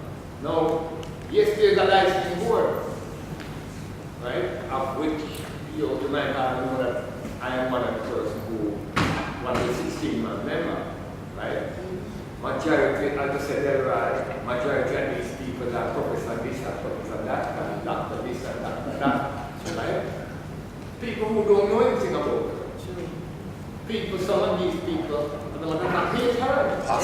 Yes, They don't want to have anything to do with it. Right? I don't think some of these people should be on the board any at all. I think we should be more progressive-minded people in terms of thinking in terms of how can we use this marijuana industry for the betterment of the people, rather than you being a member of the board. No, you have to be using your energy to counteract the negativities coming from these people. Right? So I think we here, we have a responsibility in helping to decide what direction the industry goes.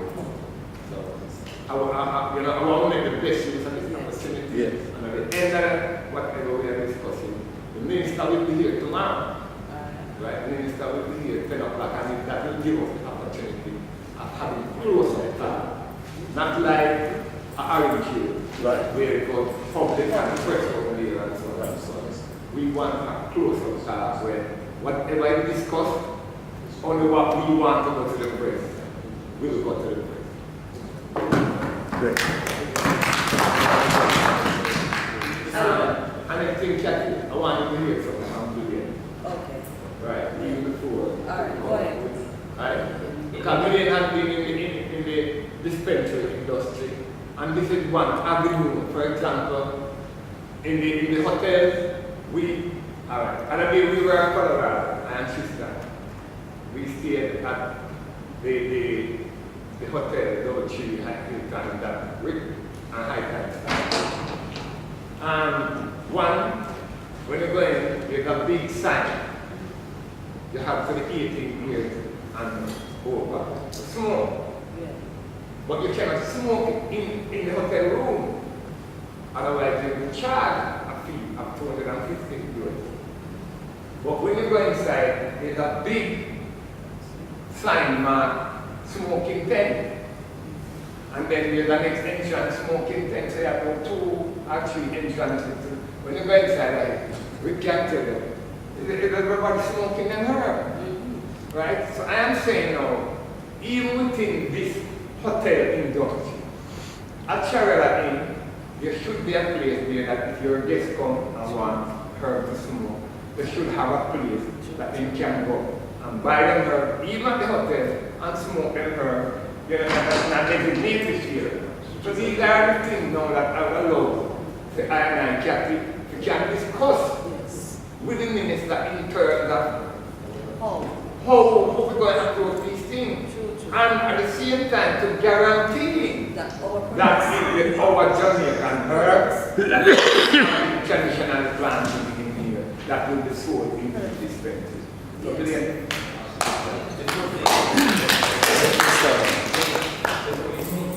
Fully also address. Everybody says Canada is a market.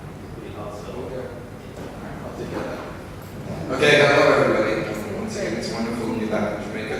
I guess I'm supposed to be talking about a Canadian experience a little bit, because that tends to be what I do.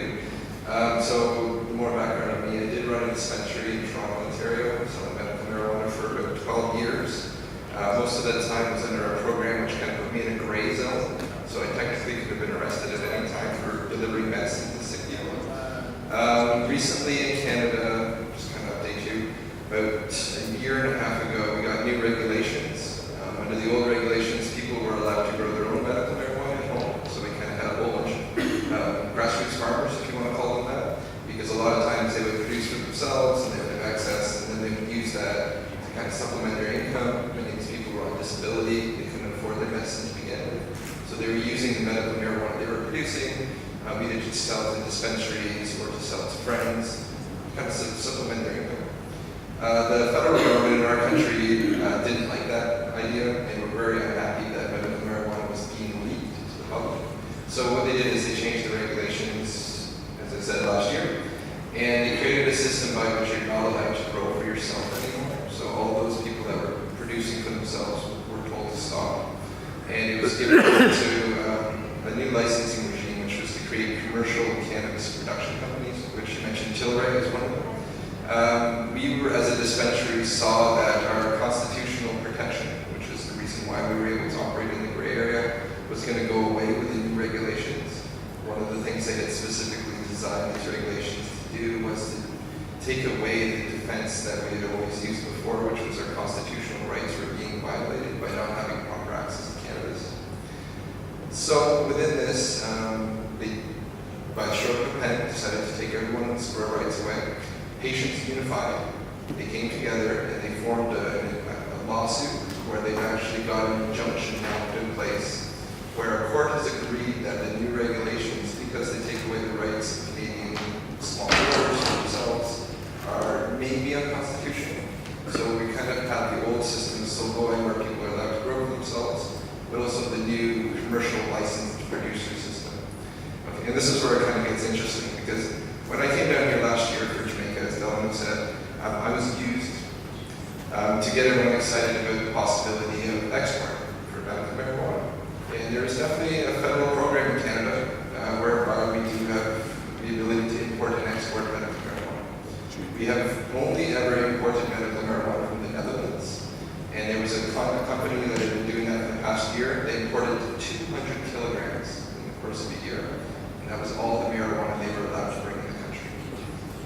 During the course of that time, our government doesn't like, and well, there's also another group called the International Narcotics Control Board, does not like the international transshipment of narcotics, in which they consider cannabis to be a narcotic.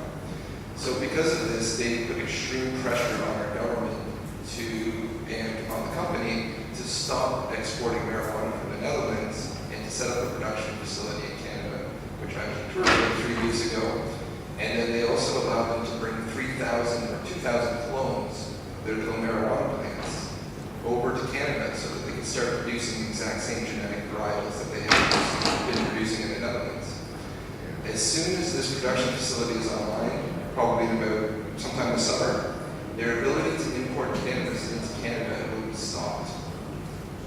What is going on is the International Narcotics Control Board is set up to be a monopolistic producer for narcotic producers around the world. So if you go opiates, you go marijuana, it all has to be approved by the state, and the state has to get it all approved by the International Narcotics Control Board. So because of this, I didn't know this when I first came to Jamaica, but I really realized that if I was going to be talking about importing and exporting marijuana around the world from Jamaica or Canada, I really had to understand how that could work. And the more I've understood how it works, it really made me understand that Jamaica will not be able to export medical marijuana for a number of years. And even when they do have the ability to export it as a medical product, the problem is America and Canada will have already established industries that have large-scale production. It will be very, very hard to catch up. In Canada right now, as I said, we've had a program for about a year. Under the old system, there was only 40,000 people that were allowed to use medical marijuana in all of Canada. There's 25 million people in Canada. Under the new system, since that 1 year has passed, everyone was supposed to have gotten a prescription renewed in 1 year. It's only be for a year. And in the new system, only 17,000 people now are registered. So during the course of a year, it looks like we've lost half of the amount of people that were legally able to use medical marijuana in the old system, not being able to transition into the new system. Our government had about 1,000 applications to become a licensed producer, which we were one. They threw out 300 off the bat. There's probably another, 680 in queue, and there's right now 20 companies that have actually been able to get a production or a distribution license under the new system. When you compare that to the 40,000 patients who could technically grow for themselves before, it's been a massive reduction in the ability for people to access medicine. Also in the new system, because it's government regulated and a lot more controlled, there will be HST, which is goods and services tax applied to cannabis. And even though we fought in court for it to be removed, as it is a prescribed product and medical products shouldn't have taxes added to them. The government, in their drive for profits and their drive to justify why they're doing the program, forced sales tax to remain on its medical product.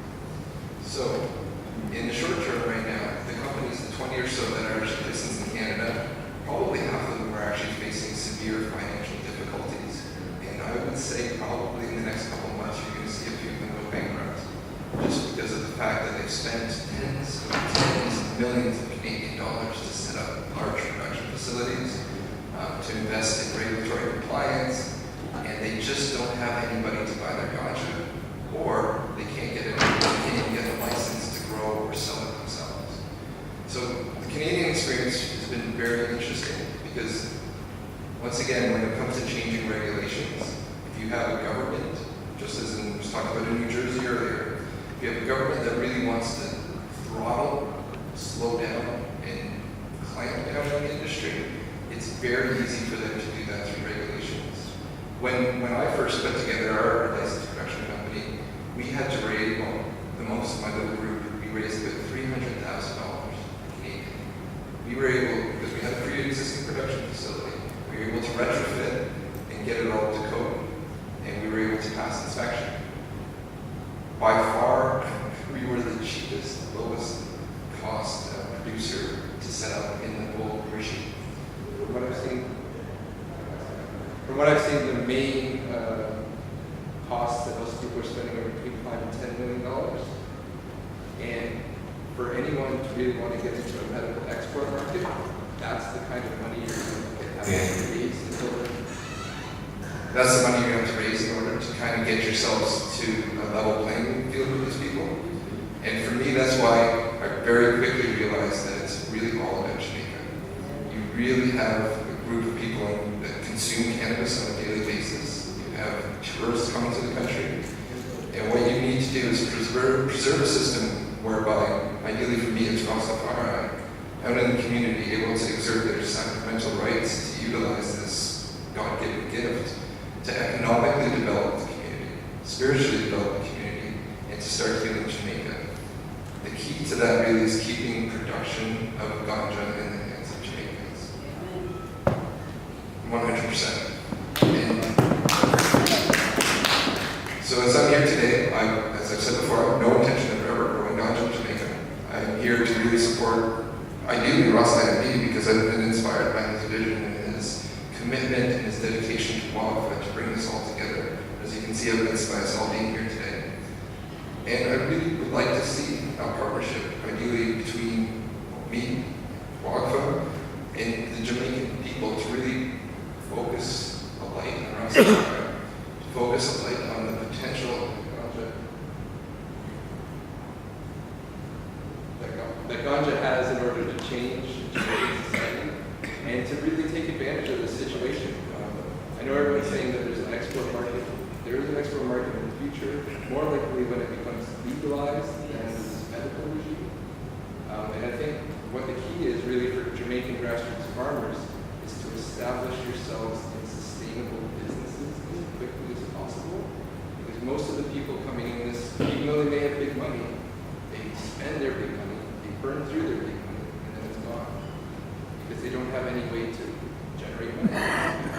If you as a small, nimble, smart Jamaican farmer can figure out a way to establish yourself on a small scale and start to build that, then eventually you will have a sustainable business and ultimately grow into something huge. I know when I started my dispensary back in Toronto in 2003, I had less than 100 people in the first year. I was working a full-time job in order to pay the rent and to buy ganja to sell to people. After 3 years, I was able to finally quit my job and live off the proceeds of the business in a way that I was living in poverty, but I was still able to feed myself. As time went on, it became successful and more successful, up to the point where I was able to then, as I said earlier, help fund the transitionary project into the new regime. So I think my advice to Jamaicans would be to definitely, if you're already established, continue to do what you're doing, but just try and look for opportunities like Iyah has here in order to transition and look carefully at the legislation, because there are opportunities for advancement and for everyone to get a piece of this pie, but it's not going to be overnight riches, and it's going to be sacrifice and a lot of hard work to get there. But the people that are willing to persevere and willing to make those sacrifices really do have a long-term great potential for success. It's just having the desire, the focus, the unity to make that happen. So yeah, that's what I'm here to do, is encourage everyone, grow more ganja, plant more ganja, breed your strains, try and recover those original land races that were in Jamaica, because as Rick has mentioned, those were the gold that people used to come here for back in the day. I've heard countless stories from old hippies that love cows, that loves the wild spread, and they're just dying for those old 6-month strains, 6 years to come back again. And they will never be grown indoors. As you're saying, the yields from those plants are less. It takes 6 months to grow. If you're doing them under lights, you're going to have to charge 3 or 4 times as much for the same problem. But if you put them out in the Jamaican sun with some great organic fertilizer, that's exactly what God intended it. It's beautiful. And I know those strains exist. Unfortunately, I know they're still in European seedlings. You're right. Even in their original forms. But I have feelings that there may be people somewhere in the hills that might have a bag of seeds from the 70s, someplace where if you can find that, that's Jamaica's goal for the future. That's right. So I think that's all I have to say. If you have questions. First man, I'm Hough, right? Yeah. So first man, we go to lunch at 1:30. So what time is it? 1:50. 15 minutes time. Yes. We go there alone to take a hour break. Yeah. And we come back. Okay. But first man. Yeah. Even for maybe Jabu in Colorado, he had his own experience. We still want to hear from him. So maybe even after we go to the break, we'll come forward and we'll go forward. First one. I know that on so many levels, this is going to be very, very challenging. So many levels. Right now, in operating legal attraction, you have to go through about 21 different regulations, right? As Rasta Village, we have just completed that process, and now is stamped as a Jamaica Tourist Board licensed attraction. We have had this license before, and just how difficult and the different types of things you have to do. We lost the license, and then now we have to do it just based on the fact that we're in the industry. And that's just the operating attraction.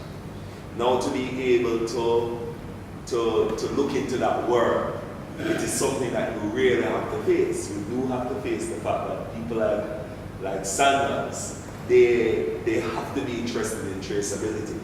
They have to be interested in being able to define exactly what they give to customers, because you do have teams of people that sit around a table like this, and all they're planning to do is to bring out lawsuits against big companies. Okay? So as a result of that, there is that reality where hotels like Sandals really do have on their staff photographers, investigators that have to travel behind customers, guests who checks into their hotels and complain that they make. And can you imagine someone claiming that they smoked some ganja and they fell into a ditch? So we can't even start to imagine the levels of conversations that are around decriminalization and putting this into the formal tourism industry. So as a result of that, I was listening carefully to what you're saying, and you're using the language of quantitative and so on, where in all of this melting pot, have we created something that can fit into this ultimate word of standard? Because that's the essence of all of this discussion. For us to formalize, there is one word that is going to be at the top of that, is standard. What is the standard, and how can we maintain and keep that standard based on the fact that it has a particular outcome that will be duplicated over and over and over again. Now, culture is not like that. Culture is dynamic, it's always growing, it's always moving. So here lies another problem. As we preserve a culture, and you standardize a culture, then you're almost losing the culture. So there is a lot for us to discuss. When Ivy spoke about coming up with a document, I'm very concerned about this because I think we really should be putting notes together. We really should be knowing that there's someone who is doing this, to be able to take, because I do not see our first economic gain coming from just planting. I think we have to develop the advocacy element of it and make it be economical. Whether it be in memorabilia and different things that we're going to, I'm very, very interested in this art component, because I think really and truly we can generate a lot of what we want from the advocacy and from the different aspects of it. I don't think it has to just be the actual plant itself now. And if we see ourselves as being lame and not able to go on, then we will miss the financial opportunities that are there, given to us by the plant, but not directly the plant. Yes? So I think this is something that we must focus on, and we must think about in a particular way that can be economically beneficial. And as a result of all of this, I think it is really going to take tight relationships, tight graphics. The graphics have to be really good. They have to speak clearly to what we're doing. And Professor Nesson, I've listened to you. I'm very sure you were at the Coral Garden incident. We spoke there at the time when we did that before. And that essence of being able to use international minds, people who are popular, to come on board and to be able to bring that message forward along with the graphics and along with the other things, I think we can create our own financial platform, right? But these international treaties, I'm telling you that our Jamaican government, the version gone, our Jamaican government is actually wondering if in the international market they have made the right choice. I can see when they think about the fact that Indonesia is still beheading people. China, the big nations, are not necessarily with it. America is calling what the states are doing an experiment. I can see literally that they are shaking in their boots to see exactly where this is going to go. It is going to depend on us, the carriers of this information. What exactly are we doing with it? Are we going to be forceful and outright in a way that challenge these very same government people who have made this probably a thin line between brave and stupid move to be able to put this in force? And we as Rastafari, I think we have a responsibility to show the world Ganja is used by gangsters, Ganja is used by politicians, it's used by perverts, it's used by all different type of people. I think we as Rastafari have to communicate a particular language about this that gives the herb what we use it for reasoning and development amongst ourselves. I think that is where the answer is going to be. That is where the advocacy language has to be. And we have to put down these notes. We have to put down these notes of the direction. So Rick, my question to you, in terms of the cultural development, is can we have a 10, 15, 20 steps that we can focus more of our reasoning around? How are we actually going to do this? You know, how are we going to do this? And I think if we can get, I like the quantitative thing that you're talking about. And I know the University of the West Indies is also trying to do this. And they're trying to do this through the Rastafari component and the grassroots component, where what they're trying to do is to say, let's see what is here economically. Let's see what is here socially. We as Rastafari, in meeting with them, are trying to get this information from and ask them to launch this as one of their first research. The social component, the economic impact, the spiritual component, and to see exactly now what we can put together. We don't want to depend on them to do that. I think along with these specialists that sit at the table, we can also inform that process by getting that information for ourselves. So that 10 steps or 20 steps or whatever, I think we need a layout of that so we can focus ourselves on creating that document that Iyah is talking about. Sure. You know, and I really hope if anything comes out of this gathering, it's those steps.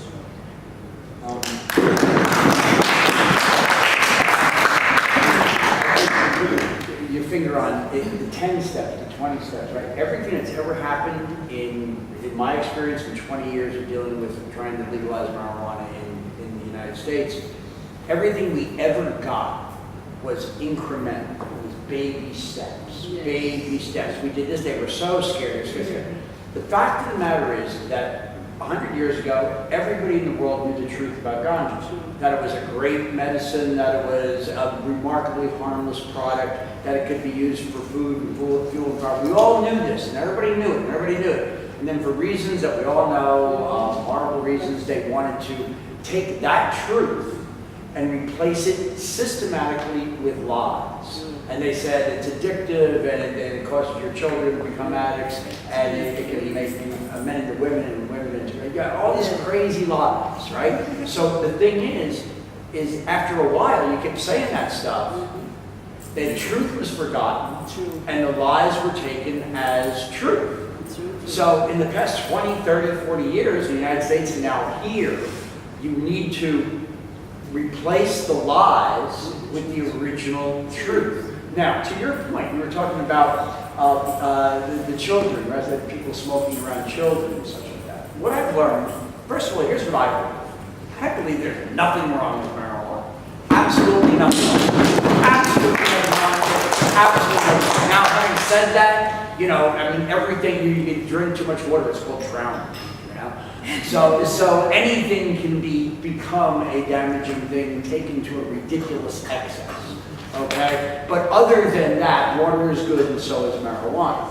And so I believe, I've never worried about my child being around pot smokers or anything like that, but what I did learn, being a person with a daughter who did all this in a very public manner, is that reasonable people can disagree with me. And why can reasonable people disagree with me? Because they heard the lies and they took them as truth. And they're reasonable people. These are not the bad guys. These are not evil people who are sitting there to try and destroy this for their own reason. They're simply people, but this isn't a big deal to them. They heard that marijuana can make my kid and put my kid in trouble, and I don't want that. And that's a reasonable person. So we need to reasonably, incrementally, with baby steps, talk about the child issue, talk about this issue. But what exactly, there's your 20 parts right there. We'll get to all of that. But right now, from what I heard, and I want to ask you something, Blaine, what you told me was brand new in my mind. You're telling me that there's probably no way, at least in the immediate future, where we're going to get here in Jamaica a medical export industry. Okay, that being the case, correct me if I'm wrong. Correct me if I'm wrong. That means that decriminalization, legalization, or future medicalization, I should say, medicalization in Jamaica means the tourist market. Yes, Exactly. Okay, so what just happened was, correct me if I'm wrong, the huge potential that we talk about, the multi-billion-dollar industry that's going to come to Jamaica, has just been brought down to a few $100 million that you're going to service the traditional thing. And everybody that you take in a legal market and give it to a new person, you're taking that job away from your traditional grower who has traditionally serviced everybody like me coming down. So now it becomes, up until this moment, I thought there was two ways for people to make money here. And let's take a good, I understand that, and welcome, and as you heard me say, let's welcome in the inclusion. Let's let them compete.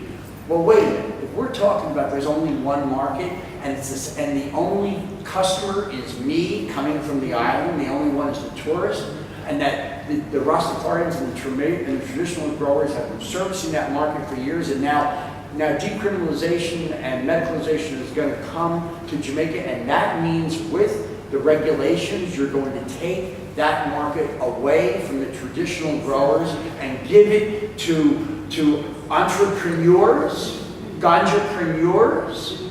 Well, then at that point, it becomes to me a much more serious conversation because there's only one market. You already own the market and don't give it up.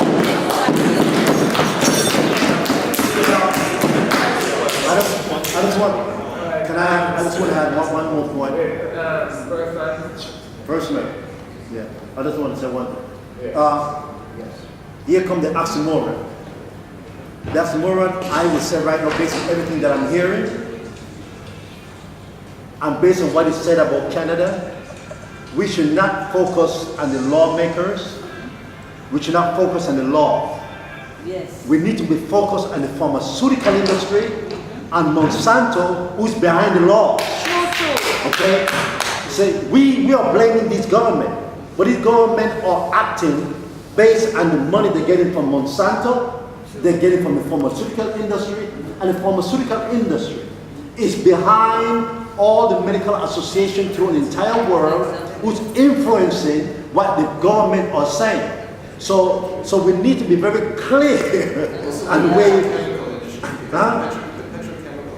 Right. Because they've always considered hemp as a right. resource. And it's really funny that one of the future Ganja Growers Associations here was actually at the National Petroleum Institute. Exactly. So what I'm trying to say that we need to listen to what the lawmakers are saying, but we need to be like piercing through that corporate veil and see who's behind those hands that writing those laws and influence those laws. Monsanto and the pharmaceutical industry, the medical industry, because one thing I'm telling you, for the last 6 months, I've been Dr. Tony Vendry's personal business consultant. Okay, I run everything for Dr. Vendry's, all his marketing and PR work. And I know when him and I sit down and talk, he sits on the board with Dr. Lowe. Okay, he sits on the board with them. So I listen to everything that is going on. Trust me, The medical industry is the most dangerous industry in Jamaica we need to deal with. And if we protect the government will write the law and free everything up, and we can deal with the, focus on the medical industry. So therefore, do not leave them out of the equations, and let's deal with the medical industry and Monsanto as hard as possible, and we will get the law that we need to benefit ourselves. Yes. Huh? Guess what? Look, the FDA right now is run by Monsanto in the United States. The government of the United States have nothing to say. They write the law, they control the law, we know all of that. So it's important for us to understand we need to deal with the medical industry and Monsanto that are right here now in different forms. They come in like charitable organization. They come with funding, they're doing good, great stuff, but they're the danger that we need to deal with. Yes? I would like to say something. I just wanted to make a point about the medical industry, and the international relationships, because within the past couple of months, the University of Alabama, which is a very conservative state, as well as Georgia, they've already legalized, they've done the research, and they've legalized the use of hash oil. They're treating babies that are born with Down syndrome, people with epilepsy. And so where are they getting this product from if they're not going to allow Jamaica to export it? That's what the purpose of the International Narcotic Control Body was, so that governments have to set up a monopolistic control regime in each state to control opiates, marijuana, and cocaine. So because of that, what they want every country to do is to produce all the drugs that are consumed in that country. They don't want that interstate shipment of those drugs. Because what that allows them to do is have a monopoly, so they can control the prices. Or is it that they want them? Well, they have to. They have the money. That's the trick. They have the monopoly. That's the wrong part. The international narcotics control board has to go out the window. There has to be a regime that allows them to free. But, okay, the University of Alabama, the state of Alabama, they're not growing enough Ganja to produce that much hash oil, so where are they Oh, getting yeah, they are. It doesn't take much Ganja to produce hash oil. Easily grow enough in the state level. But it's not even legal. They must have a mechanism by which they're allowed to produce it. To produce it, research purposes or medical purposes.